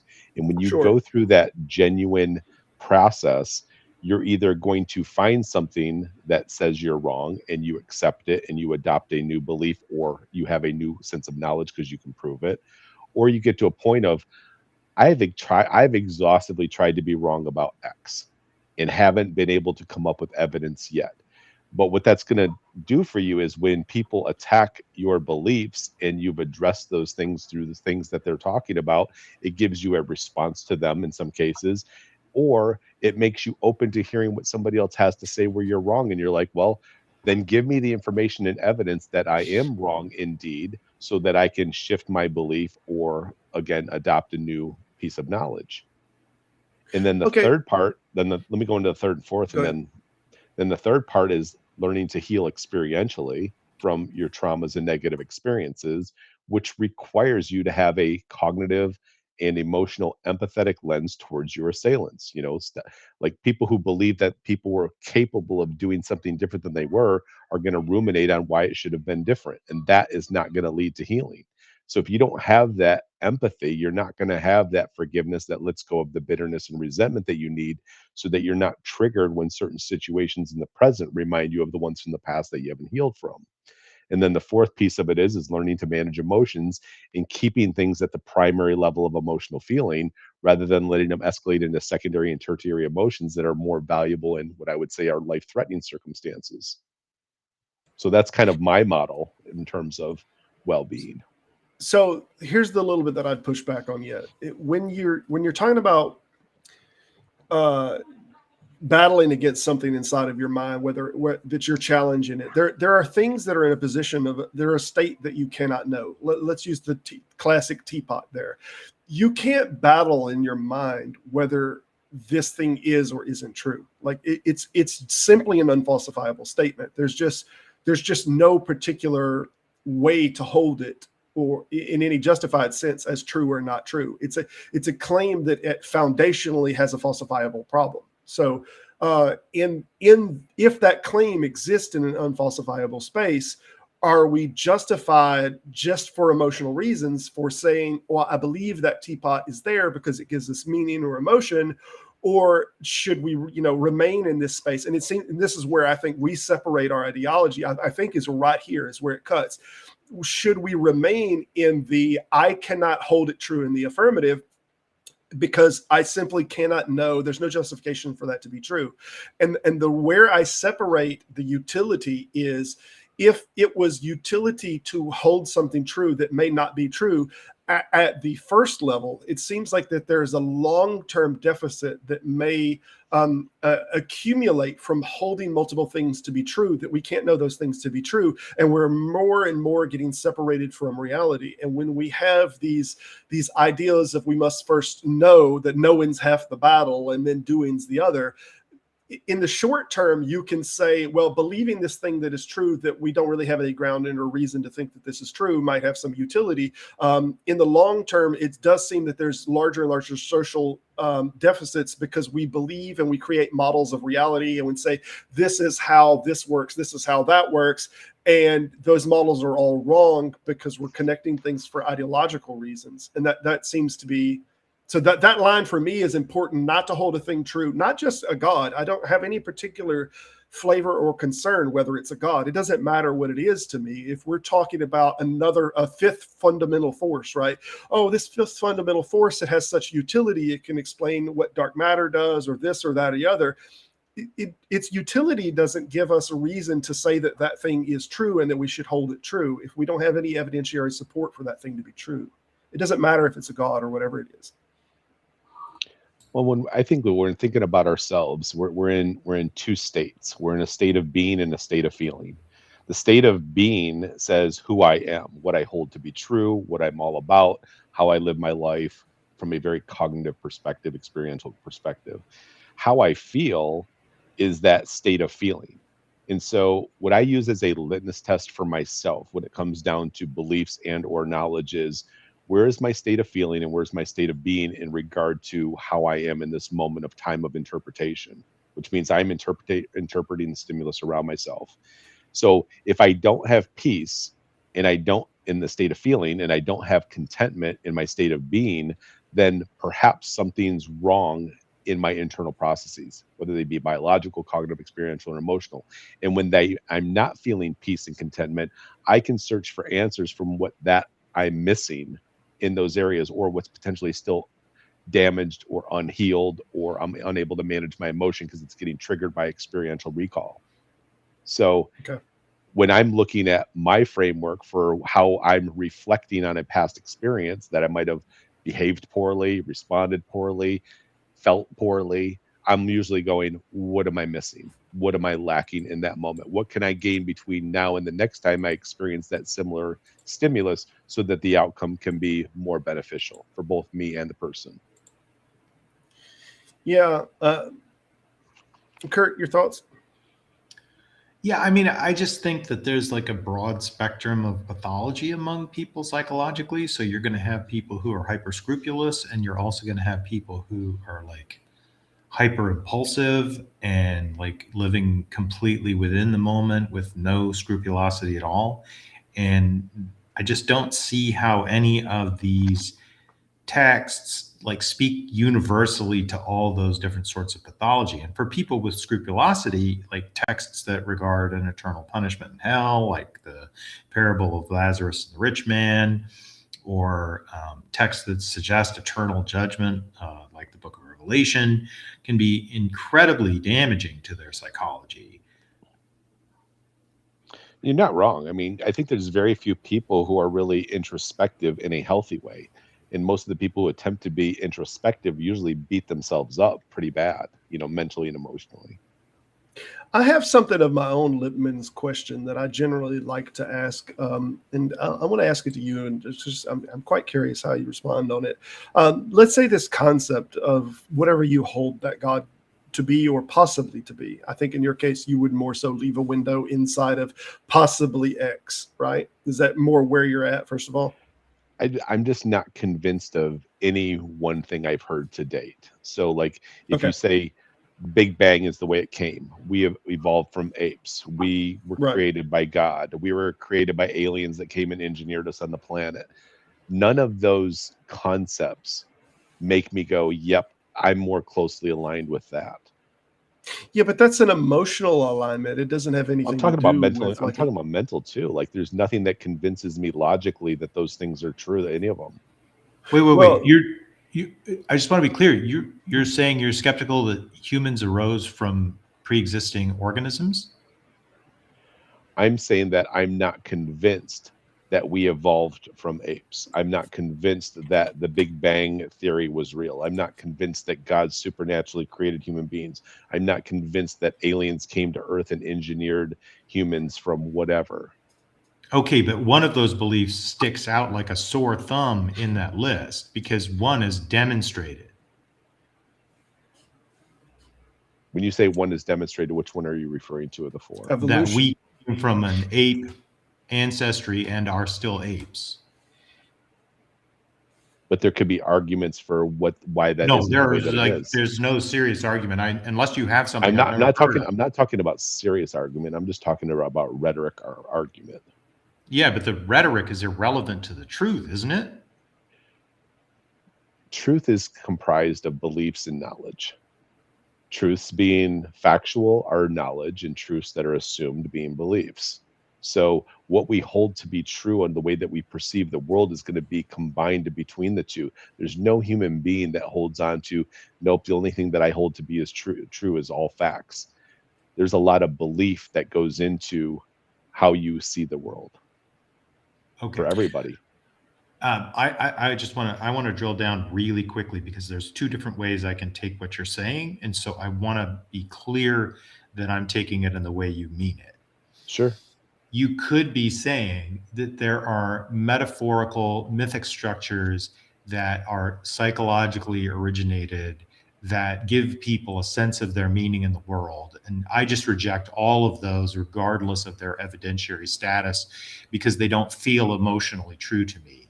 Or you could be saying they are all equal in their evidentiary status, and therefore I reject them all because I'm unconvinced of the evidentiary basis of all of them.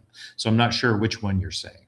I'm not sure it's either of those things. And I'm trying to think about how I could better articulate it. And nothing's coming to like something I could say to go. I don't think it's either of those things in terms, because what you said on both sides, neither of them resonate with how I'm thinking and feeling. Well, let me interject then, if you don't mind. Okay. Because when you said your statement a moment. So well, I'm going to jump in either way. Sure. So when you said what you said earlier, you said that you don't know that anyone that thinks of truth that way. I don't know how else to think of truth. That is exact. I think of truth as that which comports with reality. I don't have another model of that thing that I say. And that's what I was trying to say. Is an emotional level. Human beings have two types of truths.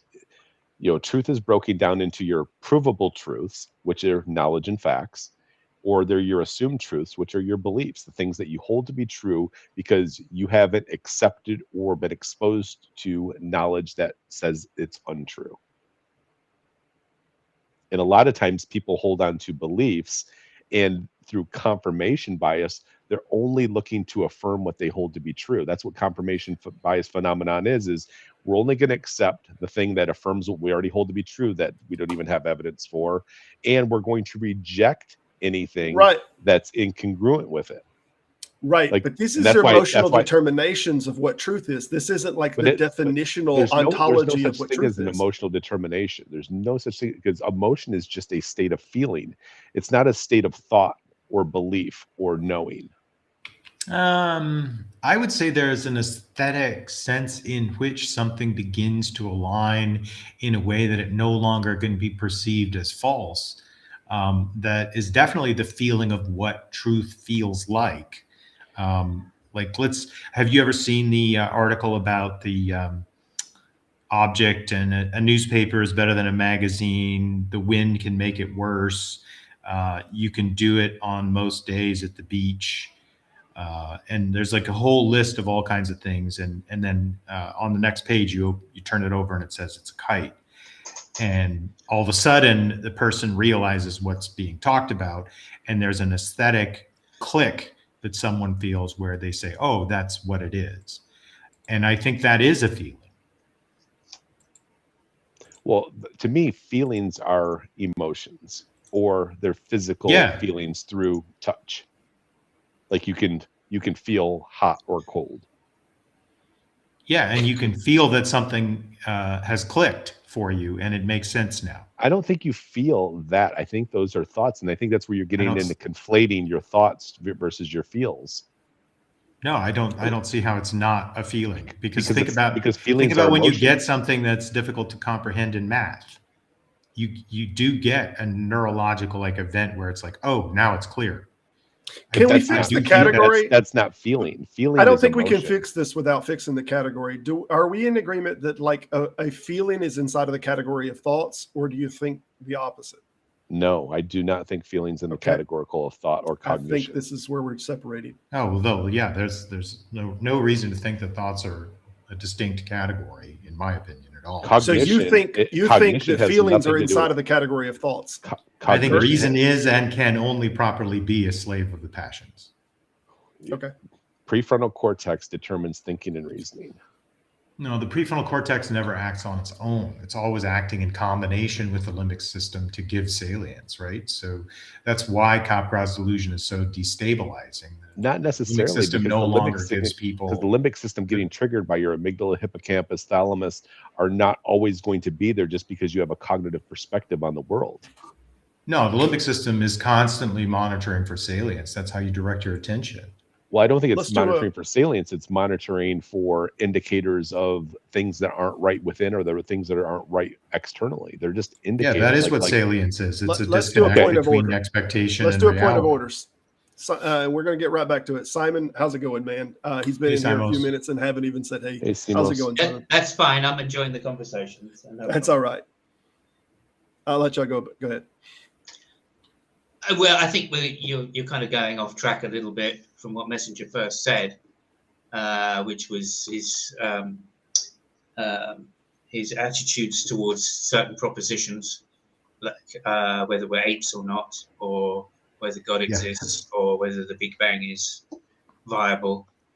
And I think all of these things are, it seemed to me, Messenger, that you were referring to them as possibilities rather than probabilities. So correct. Yeah. And, I think, but fairies at the bottom of the garden can be included in that. And no, but I see the proposition that there are fairies at the bottom of the garden as only slightly more fanciful than the proposition that humans did not come from pre-existing ape-like ancestors and are still apes. Yeah, I would agree with you. I would agree with you. In fact, I would go a lot further than that. I'd say the chances of us coming from apes is more than a probability. It's a possibility. It's a high possibility, in fact, because of the evidence and the demonstrable effort which has gone in over hundreds of years to find the theory and to find the predictive values of the theory.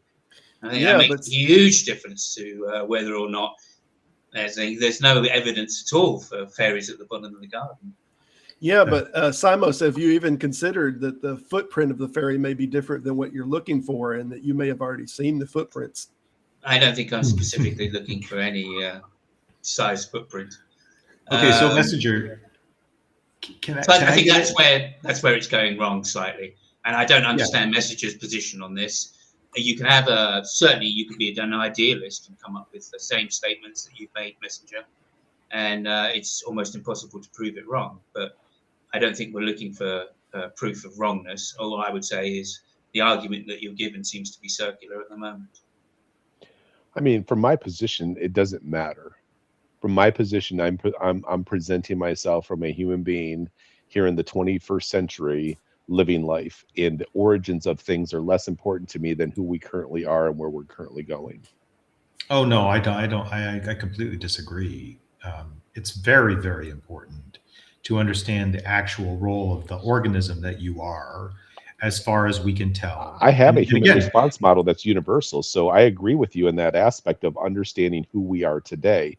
It doesn't matter to me what happened 1,000 years no, ago no, or a no. million It years ago. matters tremendously. Let me To explain. you, to you. No, to everyone, it matters tremendously, because the idea that humans are disconnected from nature, that our species is somehow special or unique, and that we're God's little special people, and that we have all these magic abilities that these other organisms don't have, is one of the deepest thought errors that we have. It underlies the Scala Naturae. It underscores people's idea that we can rank people in value. It underscores many very, very dangerous, very harmful ideas. When we see ourselves as in continuity with nature, which is what virtually every early anthropological group would see themselves as, right? Early anthropology almost always sees people groups situating themselves within nature. Other organisms are their brother and sister creatures. Yeah. This sort of mindset is the norm prior to civilizations. It's only with civilizations and writing and like reification fallacies that we start to see human beings as disconnected from nature. That's a fundamental problem. That's a fundamental misunderstanding of role that creates all kinds of psychological pathology, in my opinion.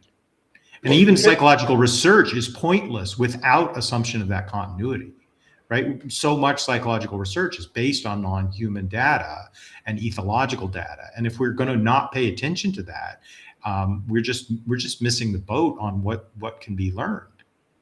Let me inject something right quick on that. Jainism. I don't know how many of y'all, what y'all know about Jainism, but this is an idea. I mean, Jainism's cloth, Muhammad. I can't remember how to say the damn thing, but the one that they put over their face. This cloth exercise that they put over their face is to protect literally insects and other things so that they don't wind up eating them or harming them. They not only have the idea that we should do unto others as we would have them to do unto us, but that we should do unto every creature as we would have them, as we would have done to us. So their moral circle extends to all things, even to the degree of not harming insects. And this literally goes back to 400 or 500 years pre-Christ. So this is a and very technically long Buddhism should carry the same belief. Buddhism is supposed to also have the same belief, but they don't always follow it. Yeah. Sorry. Message. Well, I was just going to ask Messenger, you know, what was the point of making those propositions less than absolute? Are you talking about when I was talking about like the, ontology or the human origin type thing? I mean, do you think ontology needs to be an absolute? No, I don't think it needs to be an absolute. It'd be nice if it was, but sure. I don't. I mean, I would love if whatever the origin was provable, and then people would not have to take opposing positions of belief and fight about it and waste a bunch of countless hours doing so. Mm-hmm. Yeah. And like I mentioned, my litmus test for myself for my well-being in any given moment is, do I have a state of being that's content, and do I have a state of feeling that's peaceful?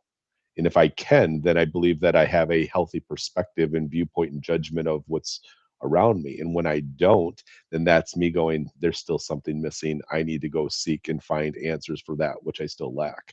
And I think that most people want to spend their life blaming the stimulus and blaming the external world around them, rather than realizing that they can be more empowered to find and get answers and adopt them within, so that no matter what's going on around them, they can have peace and contentment. And to me, that is a psychological pursuit that they need to find if they want that well-being. Sure. Yeah. I mean, it sounds very much like Stoicism. So when you're talking about my foundations of belief, my foundations of belief are grounded in psychology. No different than when Descartes said he needed something that he could hold to be true, and he got to, I think, therefore I am, or I exist. Like that was his foundation of truth that he built his way of living. Mine's built on what I'm describing psychologically, Yeah, which is maybe. we live very deterministic lives, and if you don't understand what programmed you and developed you cognitively, experientially, and emotionally, then you're not going to know how to open yourself to new influences to become healthier than what you are right now. Okay. I'm not sure I agree with you on the Descartes point. No, I'm talking about that was his foundation. That's not my foundation. Sure. No, I no, said no. that I agree, but then he reasoned from that foundation to the existence of God. So clearly, again, he wasn't in a psychologically strong state either.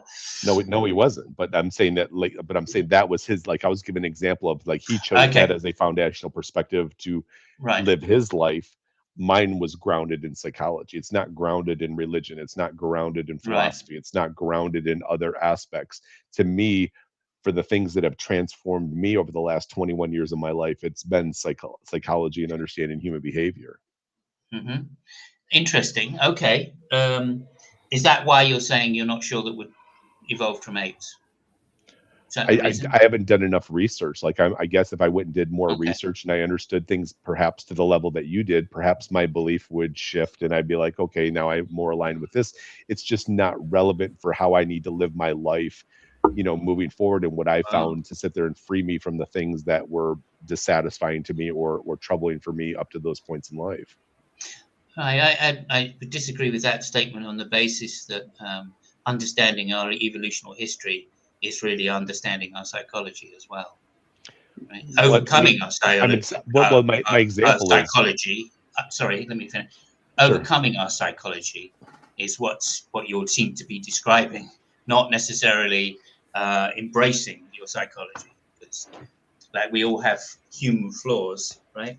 Freud, for instance, spoke about the narcissism of small differences. And that's more evident in today's society than it ever has been. Just in this room, we all have a slightly different opinion, right? And that leads to that exactly that psychology, right? You're impressing that you find a solace and a foundation in psychology, but and I would argue, broad. Like from how I feel and how I think and how I live and interacting and watching other humans around me, and we're talking thousands of people that you interact with on daily, weekly, monthly basis. I'm still looking for somebody more healthy than myself at this point of me going through what I went through over the last 21 years. So until I find my next guru, what am I supposed to do? Because you're saying, hey, you need this and this is important. And I'm like, well, where's the evidence that helps me understand that it is important, that I need that? Because at my age, how much more time and effort do I want to put into, reprogramming and redoing things that aren't detrimental to my way of living and enjoying life? I mean, it takes 5 minutes to figure out chromosome 2 fusion. It's not like a terribly difficult concept. I don't believe there's anything that I can't learn. I think that I have a gifted mind to be able to adopt and learn new concepts if I put the time and energy into it. But what am I going to do with my 112 waking hours that I do? Because when I'm putting time and effort into one thing, think about all the other things I'm neglecting in life. And that's how I live my life, is I juggle neglect. And I'm like, okay, I don't want to keep neglecting this if I'm neglecting that. And anytime you're putting dedication into one thing, you're neglecting a number of different things in your life. So me putting time into this, which is obviously a priority for me now, has value for something that I hold to be true in my life. Well, I would say all of that psychological kind of foundation, as you're calling it, I think is both good and bad. Right? I mean, that's what evolution teaches us, that we are descended from apes and chimps, and they have some very nasty habits, which we also have as humans. We may be a reasoning ape, but that doesn't mean that we're not animals. And as animals, we still have these psychological layovers from previous iterations of our being. And I don't think that you can just say, right, my foundation is psychology, because that's not an adequate answer to the question. When you look back in history, you find that many very intelligent people have also looked at the same question. And that's where looking at history can really teach us a lot, right? Like I said, you seem to be describing Stoicism to me. And you know, if you've looked into Stoicism, then you're like, okay, there we go. I need to deny some of my base lusts, shall we say, in favor of reason. Okay, I mean, that's an absolutely laudable thing to do, and I think that does give a calm person, and it gives somebody who doesn't easily rise to jealousy, easily rise to the more base human emotions that we've inherited from previous species. I mean, I don't disagree with anything that you're saying. I was just, describing it from my perspective, which is obviously an imperfect perspective. All of it is imperfect.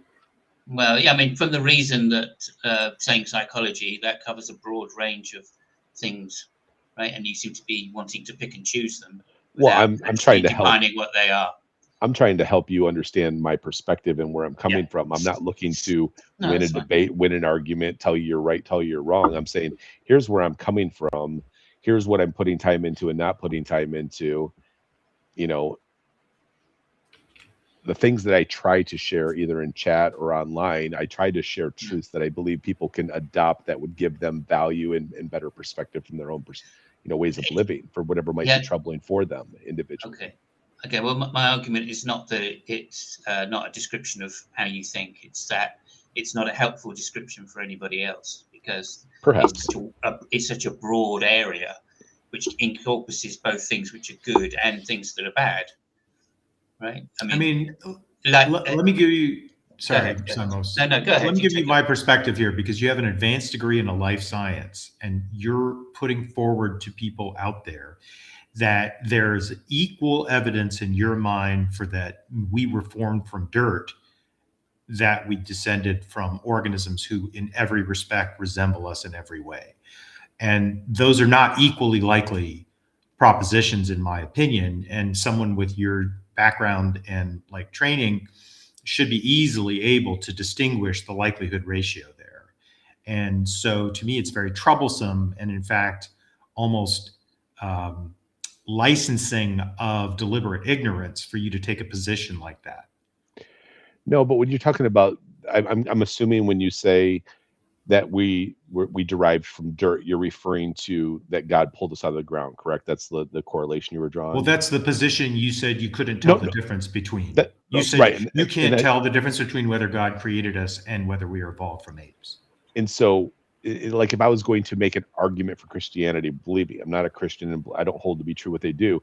When I'm thinking about, that if they're interpreting something that, hey, we're pulled from Earth, they could be referring to that they pulled DNA out of the Earth that was related to, to anywhere in the ape lineage, or Homo erectus, or Neanderthal man, or Homo florensis, like that. They could have pulled DNA out of the Earth. There's nobody who believes that. I'm just saying when you're talking about a potential interpretation, there's nobody who interprets it that way. That's my point. It's interpreted literally as the literal truth. I think all those ancient astronaut theorists believe exactly what you're saying nobody believes. I want to make a point of order here. I do think this is a good conversation. If you are okay with it, we'll extend this video 10 minutes past the 2 hours that we normally do. Everybody okay with that?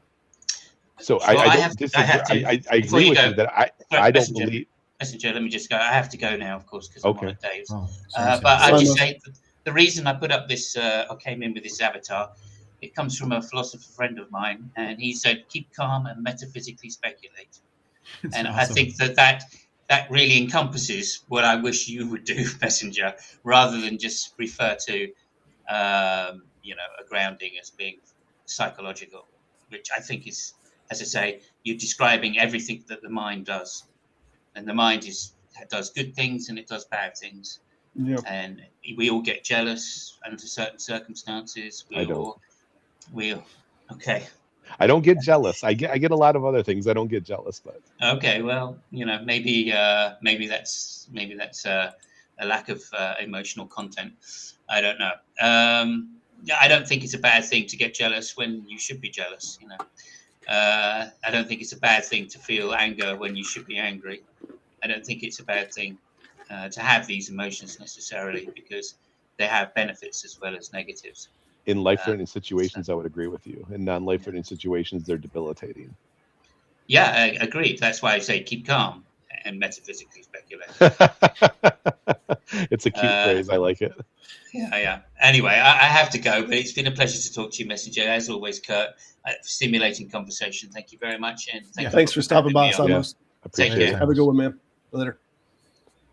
Yeah, I don't want you, Kurt, to think that I have a position that I believe we evolved from dirt, and that God pulled dirt out of the earth and created Adam, and that's a possibility or even a probability or anything like that. Because I'm saying that if I consider that I could be ignorant and don't know it, I'm open to that we could live in a matrix, and that we live in this computer simulation and none of this is real. I'm just saying, when you're talking about the consideration of possibility for that which we can't prove one way or another distinctly, then having me go, I consider, well, whatever. Or if people hold to it, I'm like, well, of course they do, because that's how they were programmed from little infant on.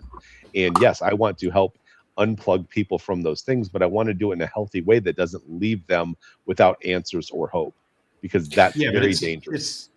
John, it's a credulous position to say that the ancient aliens theory is comparable to common ancestry.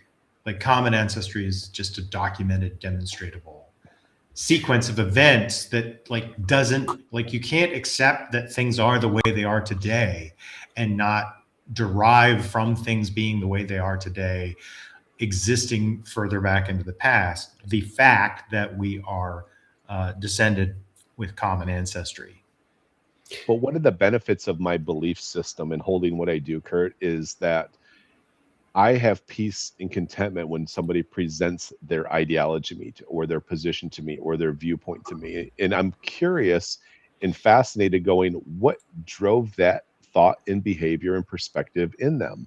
Because if I can find out, if I believe it's really dangerous what they're holding to be true, and I find that they can be causing harm to themselves or others because of it, then it gives me ability, if I can understand where they're coming from, how to help lead them or guide them out of that place of negativity, either towards themselves or others. Yeah. So John, this is exactly what I'm talking about. So let me be clear. 67% of American adults in most recent surveys do not hold the position that we are descended with common ancestry from other organisms, that human beings did not evolve from a common ancestor with an ape. That is the majority opinion of the United States. Hey, guess what? The United States is fucked up the ass right now. Maybe those two things might be related. Do you consider that possibility? Causally? Can you reframe that? Can you reframe that? Do you think that the United States, as a populace, not having a correct interpretation of what humanity is, may be driving some of the misguidedness in our choices about how our nation should be perceived globally and how we should act globally? I mean, that's getting into a super deep area, and I would like to hear your, because what you said in the way that you said it is very emotionally charged. Yeah, because I'm emotionally ashamed about what my country is doing right now. Well, it's my country. You're not responsible for anything outside yourself, and all you can do is do your small part of it. Yeah, and that's what talking on the internet with people like you about this stuff is for me. It's my small part. And again, it's, to me, your dissatisfaction with that 2/3 people hold to something that's not true, and then you believe it's responsible for why we have the government in place that we do, doing the things that we do. And obviously you're very emotionally charged about how negative you believe it is, and you believe that the causal aspect of it is that they hold to religious ideology that we don't evolve and that we were created by something. And you're joining and saying religion's responsible for these. I want to be very clear. I'm in the middle of these two. And because this is why I don't think that is, and it may have some causal effect, but I don't think that it is A causing B. I think that there is a C causing A and B. And I think the problem is that we're not as we can hold beliefs for emotional reasons, and our societies are content with coming to beliefs for emotional reasons and not for logical processes that they get to this end result. And I think that can lead you to both A, evolution didn't happen, we were created by God, and B, that it can lead you to the chaos that we now have in politics and everything else that's going on. I don't think that one is causing the other. I think that the problem is we're not coming to conclusions correctly. We're coming to them for patently emotional reasons, and we're not following the processes of logic. And this doesn't filter out rhetoric and all of this partisan bullshit. It just doesn't filter it out. No, Robert, I 100% agree with you that this is like a lighters causing lung cancer situation. There's a deeper epistemological failure that is at the root of both relationships. I completely agree with that. But I see somebody who has an advanced degree in the life sciences coming out and saying, I hold these positions as like, I'm not certain of them, as an example of the problem. Because the people who have gone through the kind of education you have to have gone through in neuroanatomy and neuroscience should be clearly aware that we are vertebrates and that we have vertebrate physiology. And literally everything you know about neuroscience is to some degree based on homology between human brains and other vertebrate brains. So to act skeptical of that position is to endorse a whole bunch of bad epistemology, in my opinion, John. And that's fair. I understand where you're coming from, but from my position as a clinician is that it's not my responsibility to get into helping clients overcome religious ideology or beliefs. Like that's I'm not talking about your position in an exam room or with a patient. And so that is a position that's going to not be polemical or advancing an ideological position. But Kurt, hold on, let me finish. But from my perspective, for me to push any type of agenda without understanding why that person holds to that agenda and taking a very dogmatic view of it can be detrimental to the well-being of somebody who doesn't believe what you believe. And yes, so absolutely. But that's in your position. Let me finish, Kurt. If you take away somebody's God, and that belief in God was their means of hope and their means of purpose, then you've given them nothing. And you could put somebody into a position of harming themselves or harming others because you took that which away from them that they needed to be able to survive and to treat others equitably. So if you don't replace that truth or that viewpoint with something that you perhaps have from your education and background first, it's very detrimental. Let me be very clear about a distinction that I want to make so that you understand it also clearly. When you are with a patient, that patient's needs and goals are the primary thing you should be doing. Yep. And in a clinical encounter, that is your only goal. You have no obligation to change any non-harmful beliefs that they have. That is an entirely different position than as a public advocate for a position in science. As a public advocate for a position in science, you have a very different set of obligations. You have an obligation towards scientifically accurate discourse. If a patient says, when I take these placebos, it makes me feel better and I just don't want to take them, I don't want to stop taking them, as a clinician, you may very well feel obligated to say, yes, you should keep taking them because they seem to be helping you.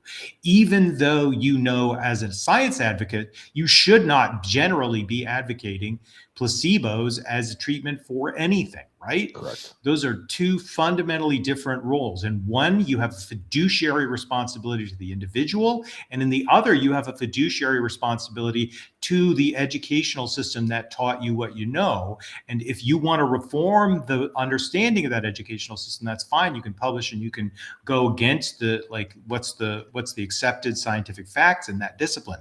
But if you're going to speak publicly from a position of a degreed professional and say something that is directly counter to the accepted scientific understanding within that discipline, you are fostering pseudoscientific conspiracy theory and giving warrant to pseudoscientific conspiracy theory. I don't think it fosters it because the people that hold to it are going to hold to it regardless.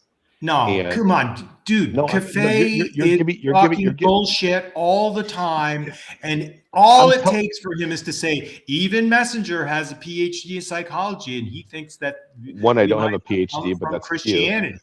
I do have a you master's don't have a degree. PhD. You have a master's degree. Fine. You have an advanced degree.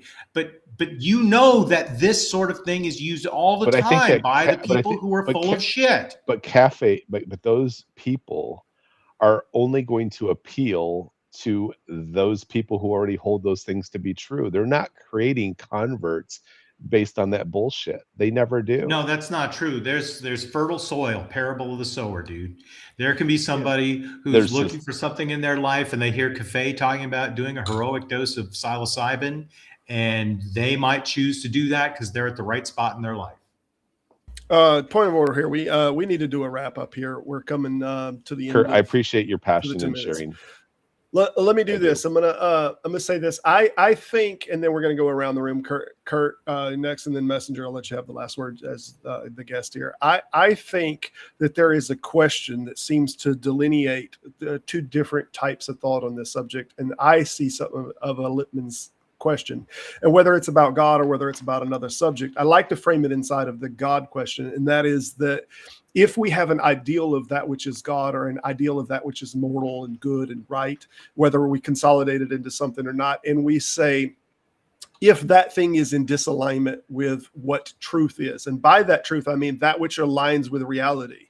If that thing is in disalignment with truth, do we yield to truth, or do we yield to our concept, that which is God, or our moral, configuration? And where are you at on this subject, Messenger? Do you think that the concept is purely utility, or do we bend the knee to truth at any point, or are we held obligated to it?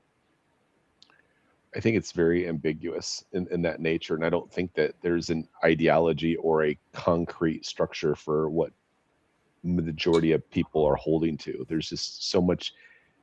Like, even when you say there's 2.4 billion Christians, 2.4 billion Christians all believe in 88,000 doctrines of belief. There's no unity between humanity in any way, shape, or form, because people are uniquely attempting to satisfy physiological needs. They find difference in pleasure seeking, and they have a ton of difference in what they find displeasurable. And it's I'm not talking about every person, though, Messenger. I'm trying to pin down your position on this. I'm trying to pin down yours specifically.